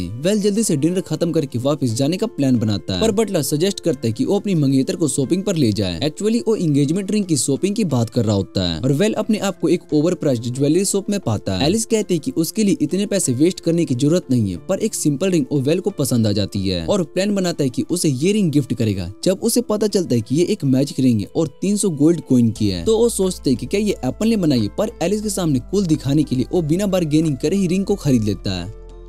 इसके बाद हमें दिखाया जाता है कि विल और आलियास कैरिज में वापस बैठते हैं। आलियास विल की चॉइस की तारीफ करती है, ये कहकर कि उसने पहले ही उस मैजिक रिंग के बारे में जान लिया होगा, तभी उसने वो चूज किया। विल मुस्कुराते हुए जवाब देता है कि उसने बस सोचा कि वो तुम पर अच्छी लगेगी। आलिया ये सुनकर हैरान हो जाती है और विल उसके साथ कैडेट हो जाता है। वो कहता है कि जब लोग उसे हीरो बुलाते तो उसे एक बोझ महसूस होता है, क्योंकि उसे हमेशा उनकी उम्मीदों पर खरा उतरना पड़ता है। लेकिन आलियास के साथ वो अपने असली रूप में महसूस करता है। फिर विल डिसाइड करता है कि वो उस रिंग को अपनी मैजिक पावर से चार्ज करेगा। जैसे ही वो अपनी मैजिक का यूज करता है, रिंग ग्लो करने लगती है और कैरिज के अंदर एक डिस्को नाइट क्रिएट हो जाता है। विल के चेहरे की मुस्कान देखकर आलियास के दिल में कुछ कुछ होने लगता है। कुछ दिन के बाद लुइस और सुनान अपने प्लान्स को डिस्कस कर रही होती है कि कैसे वो विल को अपनी तरफ अट्रैक्ट करेंगी, और उनके साथ एरविन भी होता है। तभी एलिस आती है अपने होने वाली पति से मिलने के लिए, लेकिन उसे पता चलता है कि विल यहाँ पर नहीं है। किंग ने उसे एक मिशन के लिए समन किया है। किंग विल को ऑर्डर देता है कि उसे एक ड्रैगन को मार गिराना होगा, और ये सुनकर विल बहुत ही हैरान हो जाता है। लेकिन अपने बॉस की ऑर्डर्स को मना करना उसके लिए पॉसिबल नहीं होता है। नाइट कैप्टन विल और ब्रेंट को लैंड डेवलपमेंट के बारे में बताता है, लेकिन उन्हें वो लैंड तभी मिल सकता है जब नेटिव ड्रैगन और उसके मोस्टर्स को वहाँ से हटा दिया जाए, क्योंकि ड्रैगन की ब्रीथ का सामना सिर्फ पावरफुल मैजिशियन ही कर सकते हैं, और विल और ब्रेंट को इस मैजिक के लिए चुना जाता है। उनके साथ एक तीसरा टीममेट भी होता है जो कि एक बल्कि वॉरियर होता है, और उसका मुंह काफी फंकी होता है। विल उस लेवल 99 एक्सट्रोवर्ट और जिम फ्रिंग को देखकर अनकंफर्टेबल हो जाता है, जो ड्रैगन को हंट करने के लिए जोश से जल रहा होता है। विल को लगता है कि वो एक वॉरियर होगा, लेकिन ब्रेंट उसे बताता है कि वो एक आर्मस्ट्रॉन्ग है, जो एक पैलेस मैजिशियन है और एक टैंक को भी बिल्ड करता है। वो तुरंत आर्मस्ट्रॉन्ग के लीड में ड्रैगन की लोकेशन के लिए निकलते हैं और वहाँ पर एक आर्मी के साथ जुड़ते हैं। जल्दी विल की पार्टी को भी इस मिशन के बारे में पता चल चुका होता है, और उन्हें छोटे मोस्टर को वाइप आउट करने के लिए असाइन किया जाता है। विल के टेम्पररी आर्मी में वो सब वॉरियर होते हैं जो कि उसका अटेंशन लेना चाहते हैं, और एरविन उसका रिलक्टेंट कमांडर होता है। वो मिलिट्री बेस पहुंचते हैं और एलिस भी उनके साथ एक हीलर के रूप में ज्वाइन करती है, लेकिन उसका मंगेतर विल वहाँ पर नहीं होता है, क्योंकि वो पहले ही ड्रैगन से लड़ने के लिए निकल चुका होता है। विल, ब्रेंट और आर्मस्ट्रॉन्ग ड्रैगन के डैन में पहुंचते हैं, और आर्मस्ट्रॉन्ग का एक जोर का रूट डैन को कोलैप्स कर देता है। ड्रैगन जाग जाता है और गुस्से में चिल्लाता है, जो कि विल के बालों को खड़े कर देता है। आर्मस्ट्रॉन्ग अपना मैजिक यूज करके एक पावरफुल रैंगर बन जाता है। वो मैजिक आर्मर पहनता है और एक बड़ा सा हैमर मैनिफेस्ट करता है, जिसके जरिए वो ड्रैगन को जमीन पर गिरा देता है। ब्रेंट विल को कहता है कि वो अपना काम करे जब तक कि आर्मस्ट्रॉन्ग का मैजिक खत्म नहीं हो जाता। विल एक पावरफुल विंड स्पेल का यूज करता है और ड्रैगन को मार गिराता है। जब आर्मस्ट्रॉन्ग उसे पकड़े रखता है, विल ड्रैगन की बॉडी को लूट के रूप में कलेक्ट करता है, लेकिन ब्रांट उसे बताता है कि अभी रिलैक्स करने का टाइम नहीं है। ड्रैगन के डिफीट होने के बाद मोस्टर का overwhelming number out of control हो जाता है, और एक और बड़ी लड़ाई शुरू हो जाती है, जिसमें विल की आर्मी मोस्टर का सामना करती है, और इस दौरान काफी लोग इंजर्ड हो जाते हैं। स्टोरी यहाँ तक आती है और अब हमें दिखाया जाता है कि विल और उसकी पार्टी इस मुसीबत का सामना कैसे करेगी। इसके बाद हम देखते हैं कि एलिस दिन भर इंजर्ड सोल्जर्स का इलाज करते हुए थक जाती है। जब उसका अपना मैजिक खत्म हो जाता है तो वो अपनी रिंग में स्टोरेड पावर का यूज करती है। सोल्जर उसके मंगेतर वेल के हीरोइस के बारे में उससे बताते हैं, और ये सुनकर वो बहुत ज्यादा मोटिवेट रहती है। सुबह होने पर एक मैसेंजर आता है और अनाउंस करता है कि बैटल खत्म हो गई और सब मोस्टर्स मार दिए गए हैं, लेकिन तभी एक और आदमी कहता है कि वेल इंजर्ड है। एलिस ये सुनकर परेशान हो जाती है और भागकर उसे देखने जाती है, लेकिन जब वो वेल को परफेक्टली फाइन देखती है तो वो खुशी के मारे बेहोश हो जाती है। जब वो होश में आती है तो वो अपने आप को बेड के साए में लेटी हुई पाती है और वेल उसके पास बैठा होता है। वेल भी सोल्जर से सुन चुका होता है कि एलिस ने कैसे उनका इलाज किया और उन्हें हिम्मत दी। दोनों एक टचिंग मोमेंट शेयर करते हैं, जिसमें एलिस वेल से कहते हैं कि वो उसके लिए कितनी वॉरिड थी। तभी आर्मस्ट्रॉन्ग वहाँ पर आकर एलिस को उठा देता है और एक बहुत ही शॉक्ड वाली न्यूज बताता है कि एलिस उसकी भतीजी है। मिशन के सक्सेसफुल होने के बाद वेल को बारोन के पद पर प्रमोट कर दिया जाता है और एक और ड्रैगन स्लेयर मेडल दिया जाता है। किंग वेल को कैपिटल में शिफ्ट होने का ऑर्डर देते हैं, और इसके बाद किंग वेल को कैपिटल में शिफ्ट होने का ऑर्डर देते हैं, और वो अपना सामान पैक कर रहा होता है। तभी आलियास वहाँ पर आती है और अनाउंस करते हैं कि वो उसके साथ कैपिटल में ही रहेगी। लुइस और सुनानी के लिए ये खबर एक डिजास्टर बन जाती है, क्योंकि उनका प्लान था कि वो वेल की रखेले बनेंगी। उन्हें नहीं पता होता है कि आलियास ये सोचती है कि वो दोनों पहले से ही वेल से इंगेज्ड है, क्योंकि वो उनके साथ रहती है। लेकिन वेल क्लियरिफाई करता है कि उनके बीच में ऐसा कुछ भी नहीं चल रहा है। वो इस मोमेंट का यूज करके आलियास से पूछता है कि अगर उसके साइड पीस हो तो वो कैसा महसूस करेगी। आलियास कहते हैं कि नोबल सोसाइटी में ये एक नॉर्मल चीज है। लुइस और सुनान सोचते हैं कि वो उनके लिए एक परफेक्ट चांस है और अपनी इंटेंशन डिक्लेयर करती है कि वो वेल से शादी करना चाहती है। एलिस उन्हें ग्रीन लाइट देती है और वेल अपना हैरम एक्सपेंड करता है। कुछ महीनों के बाद वेल के एक और भाई की शादी होती है, और शादी के दौरान एरिक वेल को कैपिटल में हर 3 साल में होने वाले मटेरियल आर्ट्स टूर्नामेंट टूर्नामेंट के बारे में बताता है। वेल इंटरेस्टेड नहीं होता है क्योंकि टूर्नामेंट में मैजिशियन के लिए कोई भी कैटेगरी नहीं होती है, लेकिन उसके भाई इंसिस्ट करते हैं कि एक नोबल होने के नाते उसे पार्टिसिपेट कर लेना चाहिए। वेल कहता है कि वो सोर्डमैन कैटेगरी में रजिस्टर करवाएगा और अपने मैजिक से अपनी बॉडी को स्ट्रेंथन करेगा, लेकिन उसे पता चलता है कि ये अलाउड नहीं है और ये सुनकर वो बहुत ही डिसअपॉइंटेड होता है। लेकिन अपने भाइयों के कहने पर वो टूर्नामेंट में पार्टिसिपेट करने का फैसला कर लेता है। दोस्तों को भी टूर्नामेंट के बारे में पता चलता है और जब ब्रेंट उन्हें बताता है कि उन्हें अपने फैमिली की हुनर के लिए पार्टिसिपेट करना चाहिए, लुइस और सुनान रियलाइज करते हैं कि वो अपने बॉडी को मैजिक से बफ नहीं कर सकती, इसलिए वो तुरंत ट्रेनिंग करना शुरू कर देती है। लेकिन एरविंग चिल करता है क्योंकि उसके पास ऑलरेडी एक सिक्योर जॉब होती है। तब ब्रांट वॉर्न करता है कि अगर वो यूजलेस रहा तो वेल उसे अपनी पार्टी से निकालकर रीड टाइनर की जॉब से फायर कर देगा। ये सुनकर एरविन डाउट से ओवरवेल्म हो जाता है। रात को वेल सभी को बताता है कि इलोस हीलर के रूप में उनकी पार्टी को ज्वाइन करना चाहता है। वो ये भी मेंशन करता है कि टूर्नामेंट का रिजाइनिंग चैंपियन इस साल पार्टिसिपेट नहीं करेगा ताकि दूसरे लोगों को चांस मिल सके। एरविन ये सोचता है कि वो कॉन्टेस्ट जीत सकता है और सीरियस ट्रेनिंग करना शुरू करता है। जब सुबह एरविन सबसे आगे निकल जाता है ट्रेनिंग में और वेल अपनी पार्टी का सबसे कमजोर इंसान बन जाता है। इसके बाद हम देखते हैं कि वेल की हालत ट्रेनिंग के वक्त और भी ज्यादा खराब हो जाती है। वो ना तो ठीक से दौड़ पाता है और ना ही पुलअप्स कर पाता है और तलवार चलाना तो दूर की बात है। हार मानकर वो ट्रेनिंग को छोड़ देता है और उसके दोस्तों का ट्रेनिंग रूटीन दिन रात चलता रहता है। लेकिन जब वेल उन्हें बताता है कि रिजाइनिंग चैंपियन फिर से टूर्नामेंट में हिस्सा ले रहा है तो एरविन पूरा का पूरा डिमोटिवेटेड हो जाता है। एरविन को लगता है कि उसके लिए कोई उम्मीद नहीं बची है और वो ट्रेनिंग छोड़कर रिलैक्स करना शुरू कर देता है। लुइस और सुनान उसे समझाने की कोशिश करते हैं लेकिन वो उनकी बात नहीं सुनता है। जब वो वेल से बात करने जाता है तो उसे पता चलता है कि एलिस चुपचाप करके ट्रेनिंग कर रही है ताकि अपनी कमजोर बॉडी की वजह से अपनी पार्टी के लिए बोझ न बन सके।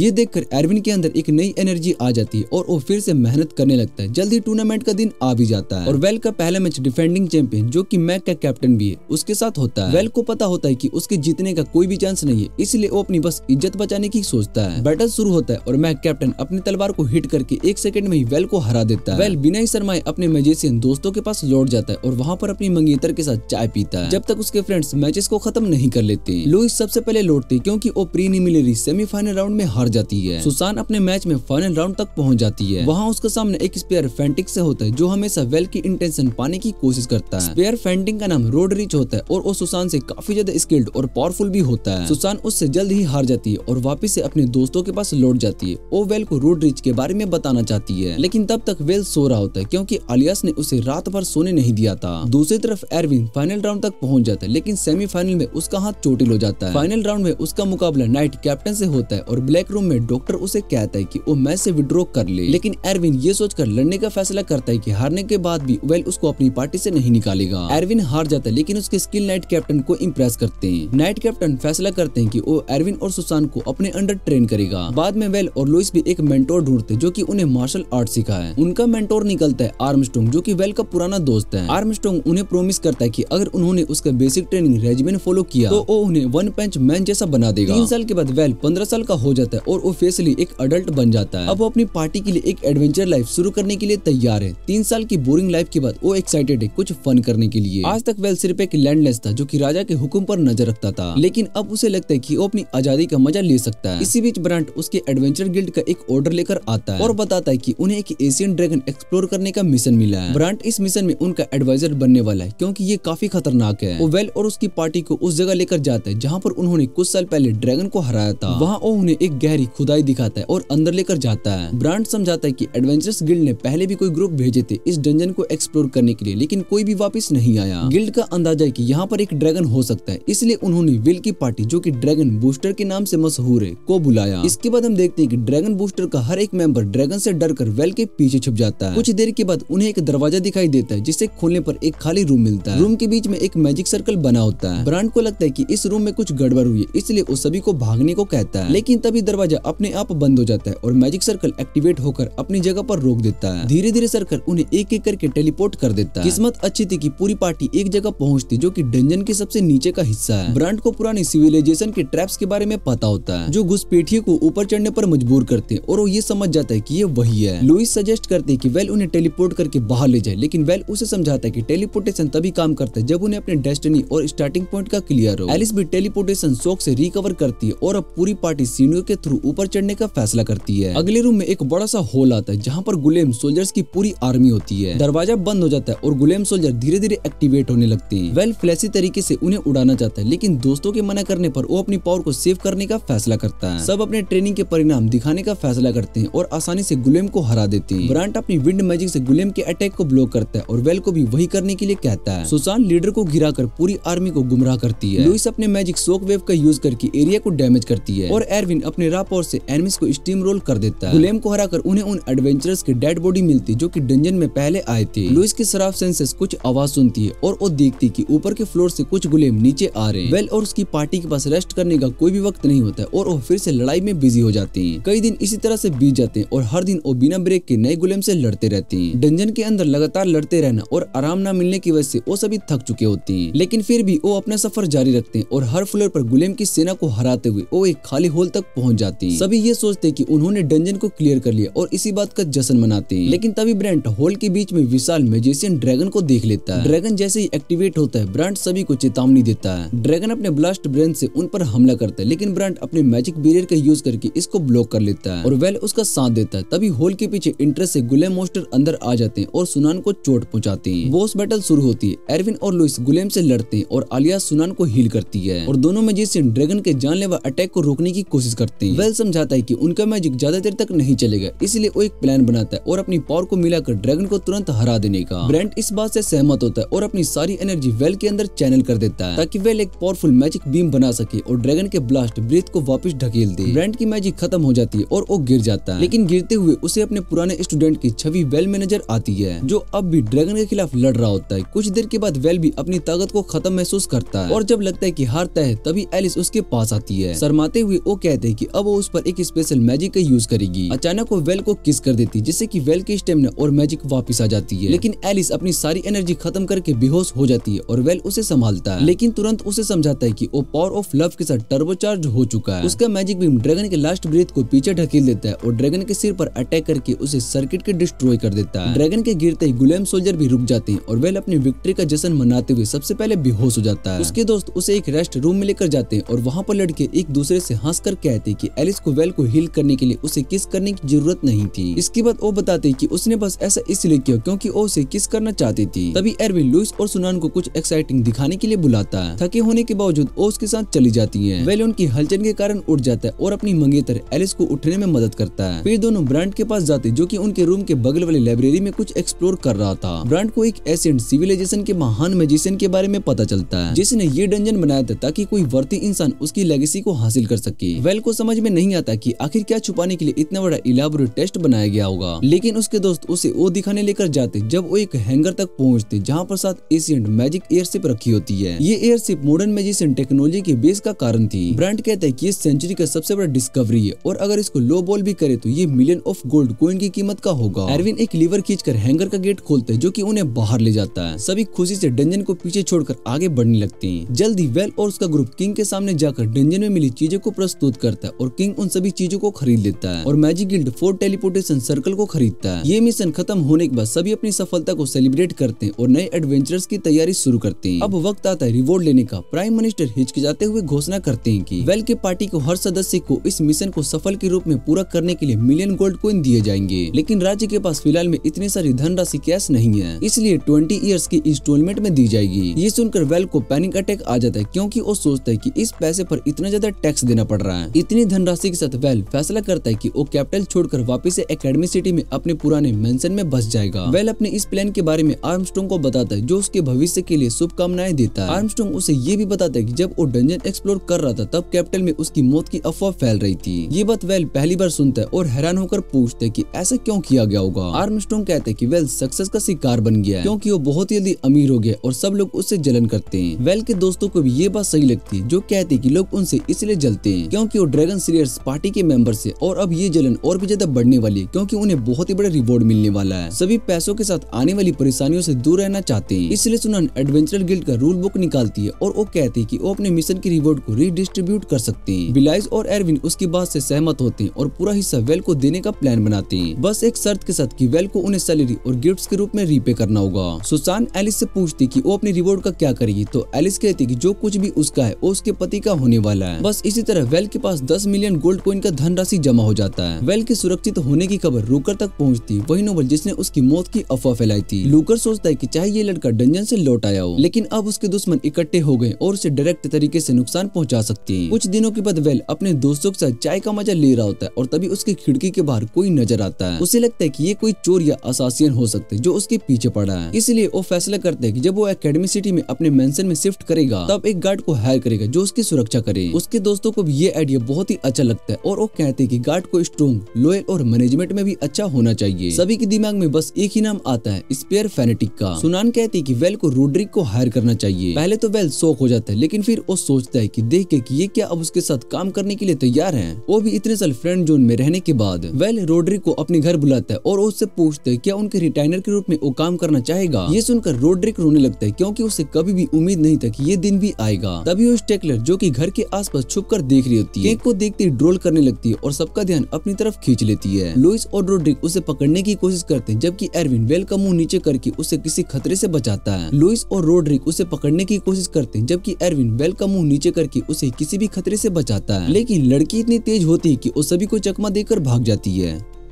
रोड्रिक कहता है कि ये लड़की वही लोग भेज रहे जो कि वेल की मौत की अफवाह फैला रहे थे और वेल से इस मामले की तहकीकात करने की इजाजत मांगता है। वो ये भी सलाह देता है कि वेल को कैपिटल को तुरंत छोड़ देना चाहिए अपनी सुरक्षा के लिए, लेकिन वेल के पास यहाँ पर कुछ और भी काम है। अगले दिन वेल अपनी पार्टी के साथ मैजिक गिल्ड रिसर्च लैब पहुंचता है क्योंकि उसने सुना था कि उन्होंने डंजन में मिलने वाले मैजिक टेलीपोर्टेशन सर्कल को एक ऐसे डिवाइस में डाल दिया है जो यूजर जो भी सोचेगा उसे समन कर सकता है। एरविन कहता है कि ये मशीन अंडरवेयर थीफ का सबसे बड़ा सपना था और लुइस और सुसान उसे मार देती है। वेल उनकी जलन को इग्नोर करते हुए मैजिक सर्कल में खड़ा होता है ताकि वो टेस्ट कर सके। वो अपनी सोच के साथ मैजिक सर्कल को एक्टिवेट करता है और जो सामग्री उसने सोचा था वो सामने आ जाती है, लेकिन ये उसकी इमेजिनेशन से कुछ अलग होता है। लैब की एक असिस्टेंट का अंडरवेयर जो कि वेल को थप्पड़ मार देती है और उसे चपका कर चली जाती है। वेल की लड़की शर्मिंदा हो जाती है कि उसने उन्हें छोड़ा और किसी और को समन किया, लेकिन वेल एरविन को दोष देता है कि उसने अपना बिना पाप मन करप्ट कर दिया। एरविन दोस्त को कबूल कर लेता है और थोड़ी देर के बाद वेल राउंड 2 के लिए तैयार हो जाता है और इस बार लड़की अपने कपड़े को थोड़ा लाइट पकड़कर रखती है, लेकिन इस बार वेल सफल हो जाता है। जो उसने सोचा था वही समन करता है। वो अपने समन की हुई चीजों को वेल बैरो में डालकर लैब की ओर लेकर जाता है। तभी एक स्टाकर वहाँ पर आती है और वो खुशबू महसूस करती है जो खाने के लायक हो सकता है। वेल अपने घर में एक पार्टी रखा होता है सभी लोगों के लिए जो उनकी मदद कर चुके कैपिटल छोड़ने से पहले। जब सब लोग खाना और ड्रिंक का मजा ले रहे होते हैं, वेल अपनी नई डिश को लेकर आता है, टूना विद सोया सॉस का। वो कहता है कि उसने ये फिश मैजिक टूल से पकड़ी थी। सभी गेस्ट रॉ फिश को खाने से थोड़ा डर रहे होते हैं, लेकिन वेल उन्हें भरोसा दिलाता है कि वो खाना बहुत ही स्वादिष्ट पाता है। जैसे जैसे सब लोग फिश को एंजॉय करते हैं, स्टैकर के मुंह में भी पानी भर जाता है और अपनी भूख को संभाल नहीं पाती है। तभी रोड्रिक अपने मिशन से वापस आता है और वेल को बताता है कि प्राइम मिनिस्टर का भाई रुकर का हाथ इन अफवाह में था। रोड्रिक का मानना है कि रुकर अपने बड़े भाई को मारकर प्राइम मिनिस्टर बनना चाहता था और वो ये काम प्राइम मिनिस्टर के पास लोगों को नुकसान पहुंचाकर कर रहा था। उसने वेल के परिवार को भी वेल की मौत की खबर भेज दी थी और वो चाहता था कि कट के बच्चे भी उसका टाइटल और प्रॉपर्टी इनहेरिट कर ले ताकि वो हमेशा उसके उधार में रहे। वेल सोचता है कि इस बदमाश आदमी के साथ कुछ करना जरूरी है, लेकिन रेड्रिक कहता है कि वो उसे ऑलरेडी डील कर चुका है और अब रुकर के बारे में झूठ की अफवाह फैला दी कि उसने डंजन में वेल को मारने की साजिश की थी। अब राजा उससे पूछताछ करने के लिए जा रहे हैं। वेल कहता है कि ये थोड़ा ज्यादा ही हो गया, लेकिन रोड्रिक कहता है कि इसके पीछे उसका अपना पर्सनल रीजन है। रुकर उसका इलिजिटिमेट फादर है जो उसने उसके माँ को पहचानने से इनकार कर दिया था जब वो माँ से प्रेग्नेंट हुआ था। रोड्रिक को पता है कि उसका बाप एक सर्टिफाइड बदमाश है और इसलिए उसने पहले इसको इन्वेस्टिगेट करना शुरू कर दिया और उसका अंदाजा सही साबित हुआ। जब दोनों अपने अपने परिवार के ट्रबल्स के बारे में बात कर रहे होते हैं, तबरीज वहाँ पर आती है रोड्रिक के लिए टूना लेकर और स्टैकर अपनी भूख को और ज्यादा कंट्रोल नहीं कर पाती है। सने जोर से दरवाजा ठाक करता है और सभी अपने आप को तैयार कर लेते हैं घुड़सवार से लड़ने के लिए, लेकिन जब वो लड़की दरवाजा तोड़कर आती है तो सब इतने हैरान हो जाते हैं कि कुछ भी नहीं कर पाती। वो आग से वेल की तरफ बढ़ती है और जब एरविक उसे रोकने की कोशिश करता है तो उसे जमीन पर पटक देती है। फिर वो दोबारा से वेल की तरफ दौड़ती है और वेल डर के मारे अपनी जान की फिक्र करता है, लेकिन वो लड़की बस टूना प्लेट को उठाकर खाना शुरू कर देती है और तभी जनरल आता है और अपनी बेटी को बदतमीजी के लिए माफी मांगता है और उसे वेल से मिलवाता है। वो कहते हैं कि वो कुछ दिनों से वेल की तहकीकात कर रही थी ताकि देखने के लिए वो उसकी भूख को मिटा सकता है और उसने उसका टेस्ट पास कर लिया। विल्मा बिना शर्माए वेल से सेकंड मांगती जबकि उसका पिता उसकी लगातार भूख के बारे में वेल को समझाता है। ब्रेंट कहता है कि लड़की हीरो सिंड्रोम से पीड़ित है, मतलब उसका शरीर में हमेशा मैजिक चलता रहता है जो उसे बेमिसाल ताकत देता है, लेकिन इसी के साथ वो बहुत ही कैलोरीज भी बर्न करता है। विल्मा इस बात को साबित करती जब वो टूना फिश को होल ले जाकर आसानी से उसे 2 हिस्सों में काट देती है, इसलिए उसे लगातार खाना खाना पड़ता है। और जनरल का कहना है कि वेल उसकी इस जरूरत को पूरा कर सकता है अगर वो उसे बॉडीगार्ड या फिर वाइफ बना ले। ये बात वेल के लिए उसकी एंगेजमेंट के बाद भी काफी अचानक होती है और वो कहता है कि वो एक ऑर्डिनरी एडवेंचर की तरह जीना चाहता है और छोटी जानवरों का शिकार करना चाहता है। वो ये भी कहता है कि उसे इतनी ताकतवर बॉडीगार्ड की जरूरत नहीं है, लेकिन जनरल का कहना है कि वो एक ऑर्डिनरी एडवेंचर नहीं बनने वाला है। उसने अपने इन्फॉर्मेंट से सुना है कि ड्यूक एम्बेडेस चाहता है कि वेल एक टेरिटोरी में मोस्टर का शिकार करे और विल्मा उसकी पार्टी के लिए एक परफेक्ट एडिशन होगी। ड्यूक को अपनी इंटेलिजेंस नेटवर्क पर हैरानी होती है। फिर वो विल से सारी बात साफ साफ बताता है कि उसे एक मिशन के लिए कहता है। इस बीच रूकर ने जो मैसेंजर विल के घर पर भेजा था उसने विल की मौत के बारे में कट और उसकी वाइफ अम्बेला को भी बता दिया है। वो दोनों विल की मौत के बारे में सुनकर बहुत ही हैरान हो जाते हैं और उस पत्र में ये लिखा होता है कि रूकर चाहता है कि कट के बच्चे वेल का टाइटल और प्रॉपर्टी को इनहेरिट कर ले और उसकी फिक्शन का हिस्सा बन जाए। ये खबर कट के लिए एक अच्छी सरप्राइज होती है और वो हंसने लगता है जब इस मौके को सुनता है। लेकिन एमएल चिल्लाती है जब वो विंडो के बाहर देखती है और कट भी देखता है तो वो घबरा जाता है जैसे कि कोई भटकती रूह देख ली हो। लेकिन जब वो देखता है कि वहाँ बस वेल और उसकी पार्टी खड़ी होती है, वहीं ड्यूक के प्लान के बारे में टेरिटोरी के लॉर्ड से बात कर रहे होती हैं और ब्रेंट वेल के पिता से बात करता है वो पुराने ड्यूक के एक्सपेक्टेशन के बारे में जो 15 साल पहले इंसेंटेड फॉरेस्ट में गया था जहाँ पर उसने 2000 सोल्जर की मौत देखी थी। वेल के पिता को ये घटना याद है क्योंकि उसने भी ड्यूक की मदद के लिए अपने सोल्जर भेजे थे। ब्रेंट कहता है कि वो मर चुके सोल्जर अब ज़ॉम्बी बन गए हैं और वेल और उसकी टीम इन्हें सफाई देने के लिए आए हैं और कट अपने एटीट्यूड से काफी हैवी लगता है जबकि उसके पास तो पैसा है ही नहीं और कहता है कि वो इस मिशन में कोई मदद नहीं देंगे। ब्रेंट कहता है कि उन्हें मदद की जरूरत नहीं है और वो सिर्फ मिशन के टर्म्स को डिस्कस करने के लिए आए हैं और कट उनसे अपनी जमीन पर काम करने का बदला लेना चाहता है। वो गांव के मुखिया से पूछते हैं कि स्टैंडर्ड कमीशन कितना है और जब उसे पता चलता है कि 30% तो वो वेल से अपने हिस्से का 50% मांगता है। उसका छोटा भाई हेरमैन कट को समझाने की कोशिश करता है कि ऐसे गुस्सा ना हो क्योंकि वो अपने इलाके से मरने वाले सैनिकों का सामान भी लेकर आ सकते हैं। लेकिन कट अपने फैसले पर जिद्दी होता है और वो कहता है कि वो 50% से कम नहीं लेगा और बोलता है कि उनके गरीब सैनिकों के पास कुछ भी कीमती का सामान नहीं था और उनकी दफन का इंतजाम भी हो चुका है। एलिसा बीच में बोल पड़ती है और वो कहती है कि मरने वाले लोगों की आत्माएं अब भी उनके शरीर में अटकी हुई है और तब तक शांति नहीं मिल पाएगी जब तक उन्हें आजाद ना किया जाए और उनका फ्यूनरल ठीक से करने का ऑफर करती है। कट कहता है कि ऐसा कुछ भी करने की जरूरत नहीं है और आलियस पर इल्जाम लगाता है कि वो फ्यूनरल के लिए दावत देना चाहती है। एरविन जो पहले कट के बकवास सुनने में अपने आप को रोके हुए था अब वो गुस्से से पलट पड़ता है। कट को अपने रवैये सुधारना चाहिए। कट उसे टॉन्ट करते हुए वेल से पूछता है क्या उसका भी रिटेनर ऐसे ही बदमाश है और वेल उसे मुश्किल से रोक लेता है ताकि उसका भाई उसके कान को काट न डाले। विल को कट की दखल अंदाजी बहुत ही ज्यादा हुई और वो अपने पिताजी से पूछता है कि असली डिसीजन मेकर कौन है उनसे नेगोशिएट के बारे में। कट को ये बदतमीजी बर्दाश्त नहीं होती और वो फिर से गुस्सा हो जाता है। इस बार लुइस और सुसान कहते हैं कि वो एक बारोन से बात करते वक्त अपने टोन का ध्यान रखे। इससे कट का गुस्सा और भी ज्यादा बढ़ जाता है और वेल को लगता है कि उसका भाई बिल्कुल उन टॉक्सिक क्लाइंट जैसा जो कि उसके पुराने काम में मिलते थे। बाद में विल और उसकी पार्टी डिनर पर हार्मोन और उसकी वाइफ मेलेरिना के पास बैठे होते हैं जो विल को बताते हैं कि जब से विल ने ड्रैगन को मारकर मशहूर हो गया है कट का दिमाग हिल गया है। वो हर वक्त पैरानोइड रहता है और वो समझता है कि विल उनका टेरिटोरी छीन रहा है। बाकी सभी डिनर का मजा ले रहे होते लेकिन जब हार्नूर ब्रेंट को दारू ऑफर करता है वो मना कर देता है, सिर्फ अपने साथ लाए हुए नट्स को खाता है। बाद में मरीना विल से अपने दादा का सामान लेने की गुजारिश करती है जो एक्सपीडिशन का हिस्सा था और विल उसे प्रोमिस करता है कि वो अपना बेस्ट देगा। वो उसका शुक्रिया अदा करती है और वो कहती है कि विल को नेक्स्ट लॉर्ड बनना चाहिए ना कि उस टॉक्सिक कट को। उसे फर्क नहीं पड़ता है कि दूसरे लोग क्या सोचेंगे और विल समझ जाता है कि ये वही अनकंफर्टेबल सक्सेशन स्ट्रगल है जिसके बारे में उसके मास्टर ने वॉर्न किया था और वो डिसाइड करता है कि काम पूरा होने के बाद वो अपने घर जल्द ही निकल जाएगा। अगले दिन वो अपने मिशन को पूरा करता है और इंसेंटेड फॉरेस्ट में जाकर उन अनडेड को प्लेन राउंड इंसल्ट देता है। एलिस पूछती है कि कैसे बेकार से इंसल्ट्स काम आएंगे और ब्रांट कहता है कि ज़ॉम्बी छोटे डंप होते हैं लेकिन अगर उन्हें टोंट किया जाए तो वो समझ जाते हैं और कुछ ही देर में आसमान का रंग बदल जाता है और ज़ॉम्बी हर तरफ से दिखाई देने लगते हैं। एलिस एक कपड़ा निकालती है जिसमें मैजिक सर्कल बना होता है और वो और विल उसमें अपने मैजिक डालकर प्यूरिफिकेशन बैरियर बना लेते हैं। वो उसे जितना हो सके वाइड करते हैं और जैसे ही ज़ॉम्बी उस बैरियर को छूते हैं वो प्यूरिफाई हो जाते हैं और उनके शरीर गायब हो जाते हैं, सिर्फ उनके आर्मर छोड़ जाते हैं और एरविन शिकायत करता है कि उन्हें एक्शन नहीं मिल रहा है और ब्रेंट सभी से कहता है कि वो सभी का आर्मर उठाए क्योंकि उनका काम सिर्फ यही है।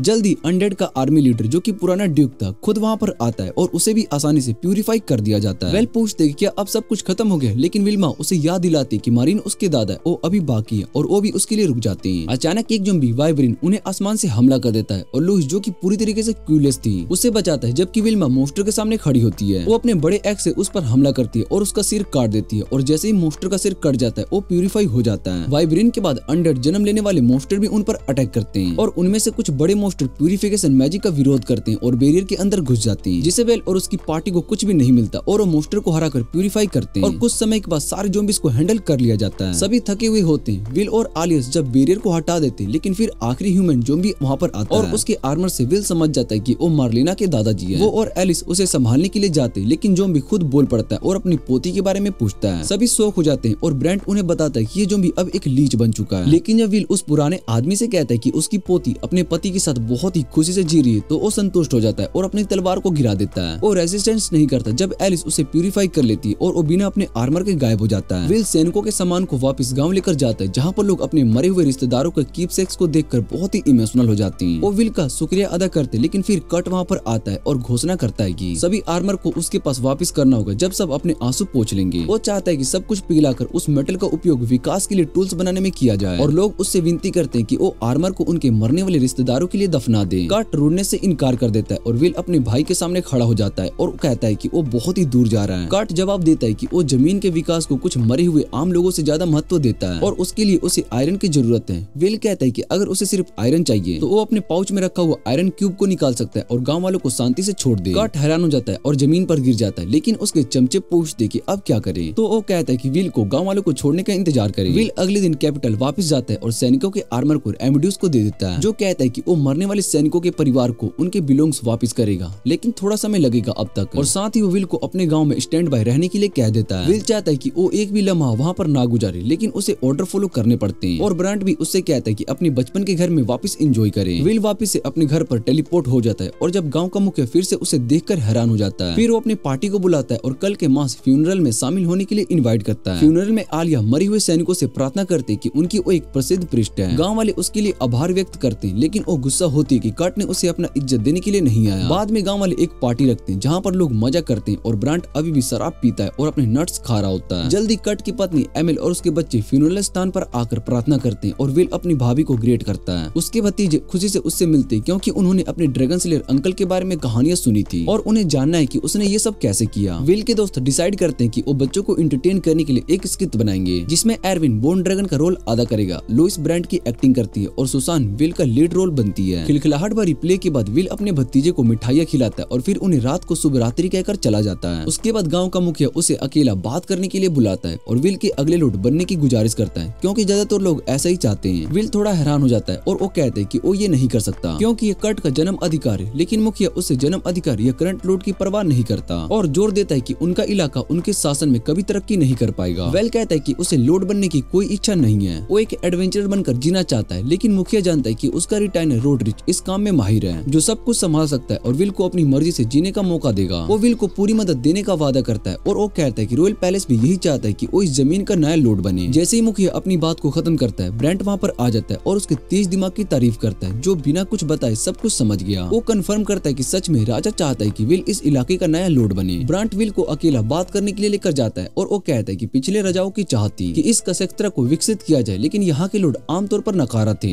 कट जितना नकारा इंसान कोई भी नहीं हो सकता और उसके ऊपर वो स्कम बैग भी था, इसलिए राजा को कठोर कदम उठाना पड़ गया। लेकिन वो विल के पिता से कुछ भी नहीं कह सकता था, इसलिए उन्होंने अपने विश्वसनीय अधिकारियों के साथ मिलकर एक योजना बनाई। उनका प्लान था कि वो कट को पागल कर देंगे जिससे कि वो विल पर हमला करेगा, लेकिन फिर उसे दबाकर गिरफ्तार कर लिया जाएगा। करंट लॉर्ड अपने बाल के चक्कर में जिम्मेदारी लेगा और रिजाइन करेगा, जिससे विल के लिए नया लॉर्ड बनने का रास्ता साफ हो जाएगा। ड्यूक के पास अनडेड प्यूरिफिकेशन मिशन था, इसलिए वो असली प्लान को अंजाम देने के लिए परफेक्ट डिकोनी बन गया। विल ब्रांट से पूछता है कि उसने ये सब पहले क्यों नहीं बताया और ब्रांट जवाब देता है कि क्योंकि अगर विल को सब कुछ पहले ही पता लग गया होता तो भी वो सब कुछ वैसे ही होता। विल कहता है कि ये प्लान खतरनाक हो सकता है, लेकिन ब्रांट उसे भरोसा दिलाता है कि वो सब पर नजर रखता है ताकि कोई भी दिक्कत ना हो और उसने इन दिनों तक शराब तक नहीं पी है और अपनी कंडीशन को पीक पर रखा है। वेल अब भी लॉर्ड बनने के लिए इंश्योर नहीं होता, लेकिन ब्रांट उसे कहता है कि उसके पास पावर, प्रभाव और पैसे भी जो कि क्षेत्र को विकसित करने के लिए जरूरी है और इस रोल के लिए उससे बेहतर कोई भी नहीं है। अगले दिन वेल अपने दोस्तों को महल के प्लान के बारे में बताता है और वो लोग इस आइडिया को अच्छा मानते हैं और वेल से कहते हैं कि अब और ज्यादा परेशान ना हो और अपने ऑर्डर्स को जैसे हमेशा करता है वो वैसे ही एक्सेप्ट कर ले। जल्दी एमिल और उसके बेटे विल के पास आकर उससे मिलते हैं और विल अपनी मैजिशियन अंकल की तरह उन्हें कुछ जबरदस्त जादू दिखाता है, जैसे कि पानी के बोल्स और मिनी रेनबो बनाकर। विल के दोस्तों को बेचारे बच्चों पर दया आ रही होती है और वो सोच रहे होते कि जब उनका पिता अपने पद से हट जाएगा तो उनके नोबल टाइटल से छीन लिया जाएगा और हो सकता है कि उन्हें एक्साइल भी कर दिया जाएगा। रात को वेल और उसके दोस्तों का डिनर हो रहा होता है हेरमैन के साथ, तभी उन्हें बाहर से लोगों की चीखने की आवाज सुनाई देती है और उन्हें एक ग्रुप ऑफ गुस्सा गाँव वालों का सामना होता है जो कि करंट लॉर्ड से विल को अपना हायर बनाने के कहे जा रहे होते हैं। वो लोग दंड से डर नहीं रहे होते क्योंकि वो कट के अन्याय के रोल से परेशान हो चुके थे। उन्हें इतना सीरियस देखकर विल उनसे थोड़ा वक्त मांगता है और उन्हें हैरियत होती है कि जब वो ये सुनते हैं कि विल यहाँ पर और रुकने वाला है क्योंकि उन्होंने सुना था कि वो कल ही चला जाएगा। ब्रांट समझ जाता है कि गांव का मुखिया इन सब के पीछे और वो उससे मिलने के लिए जाता है और उसे वॉर्न करता है कि दूसरों के प्लान्स में ना घुसे। वो कहता है कि मुखिया गलत नहीं कर सकता, लेकिन महल को ये पसंद नहीं आता है कि जब कोई अपनी मर्जी से काम करे। मुखिया उसका शुक्रिया अदा करता है, लेकिन वो पहले ही अपने गाँव वालों के लिए सही करने का फैसला कर चुका है और जाने से पहले वो ब्रांड से कह कर जाता है कि एमिल से बचकर रहना। जैसे ही ब्रांड वापस मेंशन में आता है तो विल को मिलता है, जो कि सोच रहा होता है कि जब कर्ट को अपने पद से हटा दिया जाएगा तो उसका क्या होगा। विल सिर्फ ये सच पाता है कि उसे एक्सेल किया जाएगा, लेकिन ब्रांड कहता है कि महल उसे जिंदा नहीं रहने देगा। ये सोचकर विल चिंतित हो जाता है क्योंकि वो अपने भाई को मरते हुए नहीं देखना चाहता था। अगले दिन विल अपने भाई से बात करने के लिए जाता है। वो कर्ट को एक डील प्रपोज करता है और वो कहते हैं कि जब वो लोड बनेगा तो उसे कुछ जमीन दे दे और बदले में वो अपने एरिया को विकसित करने के लिए कुछ फंड्स देने का वादा करता है। विल कहता है कि ये दोनों तरफ से फायदा का सलूशन है और मैप को अनडेवलप्ड जमीन भी निश्चित कर देगा। कर्ट गुस्सा हो जाता है और मैप को छीन कर फेंक देता है। उससे वो विल पर इल्जाम लगाता है कि वो चालाक तरीके से उसकी जमीन लेने की कोशिश कर रहा है। विल कहता है कि उसका ऐसा कोई भी इरादा नहीं है, उसे बढ़ती हुई बेचैनी के बारे में वॉर्न करना था। लेकिन कर्ट गुस्सा होकर कहता है कि विल तुरंत उसका कमरा छोड़ दे। कमरे के बाहर विल एमिल और उसके बच्चों से मिलता है और उनसे बात करने के लिए बाहर ले जाती है। विल उससे कहता है कि वो सबके लिए खुशियां चाहता है, लेकिन अब उसे नहीं पता है कि कैसे सब कुछ ठीक किया जाए। एमिल जवाब देती है कि वो सिर्फ अपने बच्चों की फिक्र करती है और चाहती है कि वो सुरक्षित और खुश रहें, और इसलिए वो विल के करीब आती है क्योंकि उसके पति का कोई भी भविष्य नहीं है। वो विल से पूछती है क्या वो एक स्टेप फादर बनना चाहेगा, और विल उससे कहता है कि उसके पास ऑलरेडी काफी औरतें हैं। कर्ट और एमिल के साथ बात करने के बाद विल को अपनी फैसला लेने में थोड़ी कंफ्यूजन होती है, लेकिन वो अपनी उलझन के लिए एक नया हल निकालता है। विल अपने दोस्तों के साथ मायो बना रहा होता है, तभी वो उन्हें बताता है कि उसने सब कुछ सोच समझकर फैसला किया है कि वो लोड बनेगा, लेकिन वो पैलेस के डिसाइडेड स्क्रिप्ट को फॉलो नहीं करेगा। उसका इरादा है कि वो किसी को भी मरने नहीं देगा और इसके लिए उसे अपने दोस्तों की मदद चाहिए, जिसे वो सब प्रॉमिस करता है कि हमेशा उसके साथ रहेंगे। अगले दिन विल और उसके दोस्तों ने गांव में एक मिनी मार्केट सेटअप किया, जहां पर वो मायो और कैपिटल के फैंसी कपड़े और सामान बेचते हैं। लोग उनके शॉप्स की तरफ अट्रैक्ट होते हैं क्योंकि उनके पास उनसे अच्छी चीजें होती जो कि दूसरे शॉप्स के पास नहीं मिलती। इस बात से कर्ट के लेगीज गुस्सा हो जाते हैं क्योंकि उनके कस्टमर्स उनसे छीने जा रहे होते हैं। वो लोग कर्ट के पास जाकर मदद की गुजारिश करते हैं, लेकिन कर्ट गुस्सा होकर रेंज की फिट कर देता है क्योंकि वो भी वेल जैसे मजिशियन के सामने बेकार है। जैसे ही लेके फिनर के घर निकलते हैं, वेल उनके सामने टेलीपोर्ट होकर आ जाता है और उसके दोस्तों के साथ उनको चारों तरफ से घेर लेता है। अगले दिन कर्ट को पता चलता है कि उसके सपोर्टर्स को उसके भाई ने अपने तरफ कर लिया, जिन्होंने उन्हें कैपिटल जाने की छुट्टी देकर अपना साथ छोड़ दिया। वेल कैपिटल जाता है और रोड्रिज को अपना प्लान के बारे में बताता है, जिसमें अपने भाई की पॉलिटिकल ताकत को कम करने के लिए उसके सपोर्टर्स को चुराने की सोचता है, और वो दोनों अपार्टमेंट में शॉपिंग के लिए निकल पड़ते हैं। वेल चाहता है कि जब वो लोड बनेगा तो एमिल और उसके दो बेटे को शांति से भरा कर देगा, और कर्ट के लिए उसका प्लान है कि उसे चर्च भेज दे जहाँ पर वो पैलेस की रीच से दूर रहेगा। लेकिन उन्हें ये नहीं पता होता कि रूकर कुछ बुरा सोच रहा है, और वो कर्ट को एक गिफ्ट भेजता है जिसमें वो अपने मैजिशियन भाई का सामना कर सके। रूकर का मैसेंजर कर्ट को अकेला बारिश में मिलता है, जहाँ वो वेल के द्वारा अपने सारे लीकेज को खरीद लिए जाने के बाद मर्डर के बारे में सोच रहा होता है। वो कर्ट को अपने लोड का भेजा हुआ गिफ्ट देता है और वो बताता है कि ये एक लेजेंडरी आइटम है, ड्रैगन फ्लूट, जो उसे अपने मैजिशियन भाई को मारने में मदद करेगा। कर्ट ये जानने की कोशिश करता है कि रूकर उसे ऐसी कीमती चीज क्यों दे रहा है, और वो जान लेता है कि रूकर को अनडेवलपमेंट जमीन का हक चाहिए। उसका गोल एलिजन होने पर कर्ट ऑफर को एक्सेप्ट कर लेता है और जंगल की तरफ निकल पड़ता है, जहाँ वेल और उसकी टीम ऑलरेडी उसका इंतजार कर रही होती है। रैंस को एहसास होता है कि कर्ट अकेला उससे मिलने के लिए आ रहा है। इसका मतलब है कि उसके पास कुछ ऐसा होगा जो उससे लड़ने के लिए कॉन्फिडेंस देता है। वेल डिसाइड करता है कि वो अपने भाई का सामना करेगा, और वो दिखाता है कि ये बस एक कोइंसिडेंस है कि वो यहाँ पर मिल रहे, लेकिन कर्ट ऑलरेडी जानता है कि उसके रिटेनर्स जंगल के कोने में छुपकर उनके आसपास है और उन्हें बुलाता है। वो वेल को बिना किसी वजह के बेइज्जत करता है और धीरे धीरे साइको जैसा बिहेव करना शुरू कर देता है। ये कहकर कि चाहे वो कितना भी अमेजिंग हो, लेकिन वो जमीन की विरासत नहीं पा सकता है क्योंकि वो 8वां बेटा है। फिर कर्ट अपने पास रखी ड्रैगन फ्लूट दिखाता है जो उसने रूकर से ली थी, और धमकी देता है कि अगर कोई भी उनमें से हिलेगा तो वो फ्लूट को बजा देगा।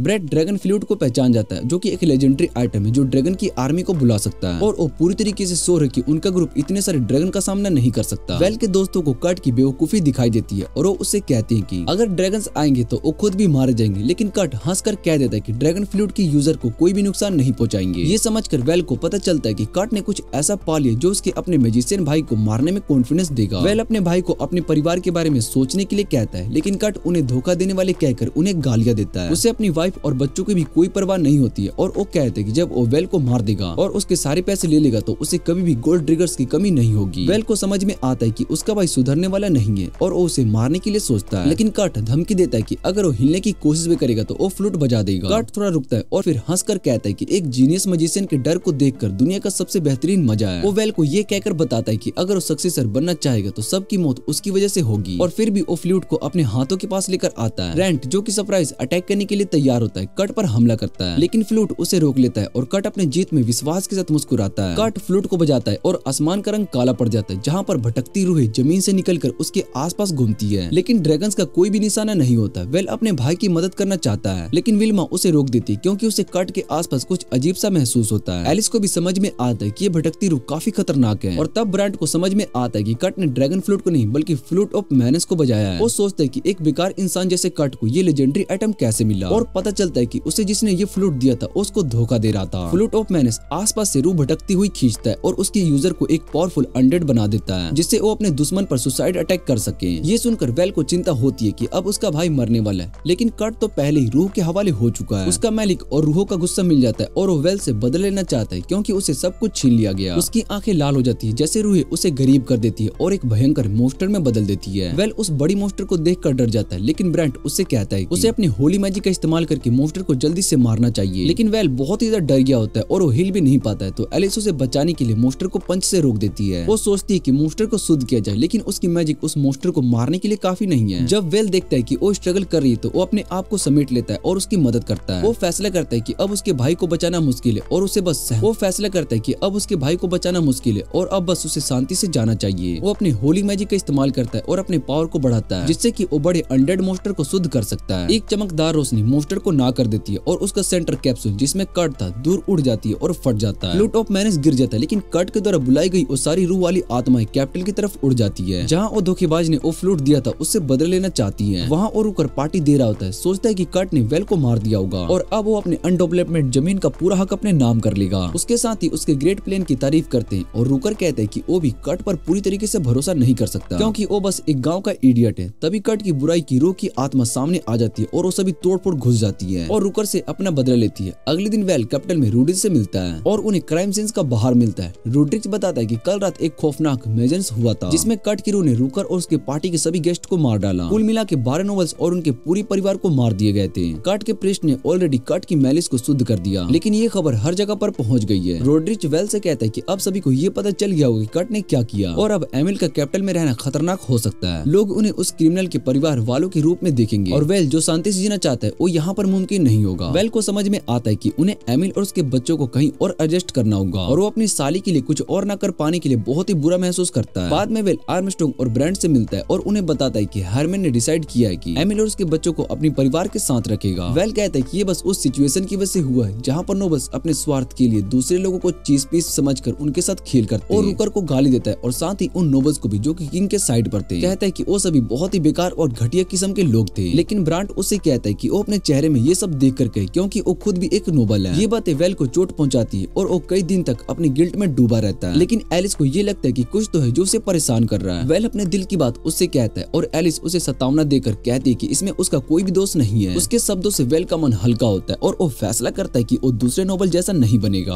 और अपने लोगों का ख्याल रखेगा और एक अच्छा नोबल बनेगा। एलिस कहती है कि वेल हमेशा अपने आप को इम्पॉसिबल स्टैंड तक पहुंचाने की कोशिश करता है और उसके दूसरे दोस्त हमेशा उसकी मदद के लिए तैयार रहेंगे। जल्दी वेल घर के मामले सुलझाने के बाद किंग से मिलने आता है। किंग उसकी तारीफ करता है कि उसने अपने इलाके में बेचैनी को जल्द ही समेट लिया और जमीन में कुछ इनाम देता है। किंग कहता है कि क्योंकि वो जमीन का विकास करने का बड़ा काम था इसलिए वो वेल को कुछ और देना चाहता है और वो पूछते हैं क्या उसे कुछ और चाहिए। वेल बिना किसी झिझक के किंग के ऑफर को एक्सेप्ट कर लेता है। वो कहता है कि जिसमें रुकर्स और उनके दोस्तों की मौत हुई थी उस घटना में 12 नोबल्स की मौत होगी और अब उनके टाइटल खाली है। हालांकि सिर्फ किंग के पास ही उन टाइटल को देने का हक है। वेल कहता है कि वो चाहता है कि उसमें जमीन के विकास के बदले में 2 टाइटल देने का हक मिले जो वो अपने पसंद के लोगों को दे सके। जैसे ये बात सुनते प्राइम मिनिस्टर, जनरल और एक प्रीस्ट सब वेल के खिलाफ हो जाती है। वो कहते कि ये उसकी बदतमीजी है और उसे तुरंत अपना फैसला वापस लेना चाहिए। जनरल तो ये तक कह देता है कि वेल इस जमीन का ध्यान रखने के लिए सूटेबल नहीं है और आधा जमीन उससे छीन लेना चाहिए। प्राइम मिनिस्टर का कहना है कि जनरल बस अपने फैक्शन के किसी बंदे को देना चाहता है, लेकिन सिर्फ कोई ऐसा शख्स है जो इतनी बड़ी मैजिक पावर रखता हो जैसे वेल ही इस जमीन को विकसित कर सकता है। पॉप भी अपना ओपिनियन देना शुरू कर देता है और जल्दी ड्यूक एम्बिट्स भी इस बहस में शामिल हो जाते हैं जहां ओपनली वेल का समर्थन करते हैं। सबको अपने समर्थी मांगों को देखकर आर्मस्ट्रॉन्ग उसको चुप रहने के लिए कहता है और वेल से कहता है कि वो अपनी मांग वापस ले ले। वो किंग से गुजारिश करता है कि जमीन का आधा हिस्सा उसे दिया जाए ताकि वो मैजिक से उसका विकास कर सके। किंग आपकी मांग को मना कर देता है और वो कहता है कि आर्मस्ट्रॉन्ग को अपने कैपिटल की जरूरत है और वेल को अपने इलाके का विकास खुद करना होगा। वो कहता है कि इलाके का विकास सबसे पहले आता है और इसलिए वो वेल को उसकी मांग के मुताबिक सारा हक देगा। जैसे किंग ये फैसला सुनाता है आर्मस्ट्रॉन्ग वेल को आंख मार देता है क्योंकि उसके साथ ही था और बाकी सभी अपनी एक्टिंग कर रहे थे। किंग उसको पकड़ लेता है लेकिन फिर भी वेल को टाइटल देने का हक दे देता है और उसे काउंट बनाने का फैसला करता है। वेल अपना इनाम लेकर घर वापस आता है और एमिल को बताता है कि जब उसके बच्चे बड़े हो जाएंगे तो उन्हें अपने नोबल टाइटल दे देगा। एमिल उसका धन्यवाद करती है और ये भी कहती है कि स्टेप फादर बनने का ऑफर अभी भी बना हुआ है, लेकिन वेल को इसमें कोई भी रुचि नहीं है और जल्दी वेल अपने इलाके का विकास करने में बिजी हो जाता है और एरविन और रोड्रिच उसकी मदद करते हैं। वेल एक इलाके से पत्थर हटाकर थोड़ा रेस्ट करना चाहता है लेकिन रोड्रिच चाहता है कि वो दूसरा इलाका भी सफाई करे और चर्च के लिए कुछ और पत्थर उड़ा दे। वेल को पता चलता है कि पोप इस इलाके में एक चर्च बनाने वाला है जो किंग के किए गए एब्सर्ड रिक्वेस्ट के बदले में। सिर्फ यही नहीं, ड्यूक, जनरल और प्राइम मिनिस्टर भी वेल के इलाके में अपने हॉलीडे होम्स बनाना चाहते हैं, लेकिन वेल उन्हें ये जगह नहीं देने वाला है क्योंकि वो यहाँ एक सोया सॉसेस फैक्ट्री बनाने वाला है। बाद में एलिस उसे चाय के लिए बुलाती लेकिन उससे पहले ही लुइस और आर्मस्ट्रॉन्ग आकर अपनी वीकली ट्रेनिंग के लिए ले जाती हैं। जल्दी विल्मा, सुसान और ब्रेंट भी जंगल से एक बड़ा बनाना लेकर वापस आते हैं और विल्मा चाहती है कि वेल उससे बनाना ब्रेड बनाए। सुसान भी उससे एक काम करवाने की रिक्वेस्ट करती है और रोड्रिक्स नहीं चाहता कि वेल अपने काम से पहले कहीं और जाए। सभी उसे घेर लेते हैं और रिक्वेस्ट से प्रदर्शन करते हैं और वेल कंफ्यूज्ड हो जाता है कि वो क्या करे। अंत में वो सब कुछ इग्नोर करके घर वापस चला जाता है और सबके साथ लंच करता है। ये वही डिश है जो उसने अपनी पहली जिंदगी में अभी नहीं खाई थी और आज वो इसे आराम से खाता है। वेल सोचता है कि एक गरीब नोबल के 8वें बेटे के रूप में उसकी जिंदगी इतनी भी बुरी नहीं थी जितना उसने सोची थी। ये था इस वीडियो का अंत। अगर आपको ऐसी और एनिमे एक्सप्लेनेशन वीडियो चाहिए तो वीडियो को लाइक करके चैनल को सब्सक्राइब जरूर कर लेना। तो मिलते हैं अगली वीडियो में।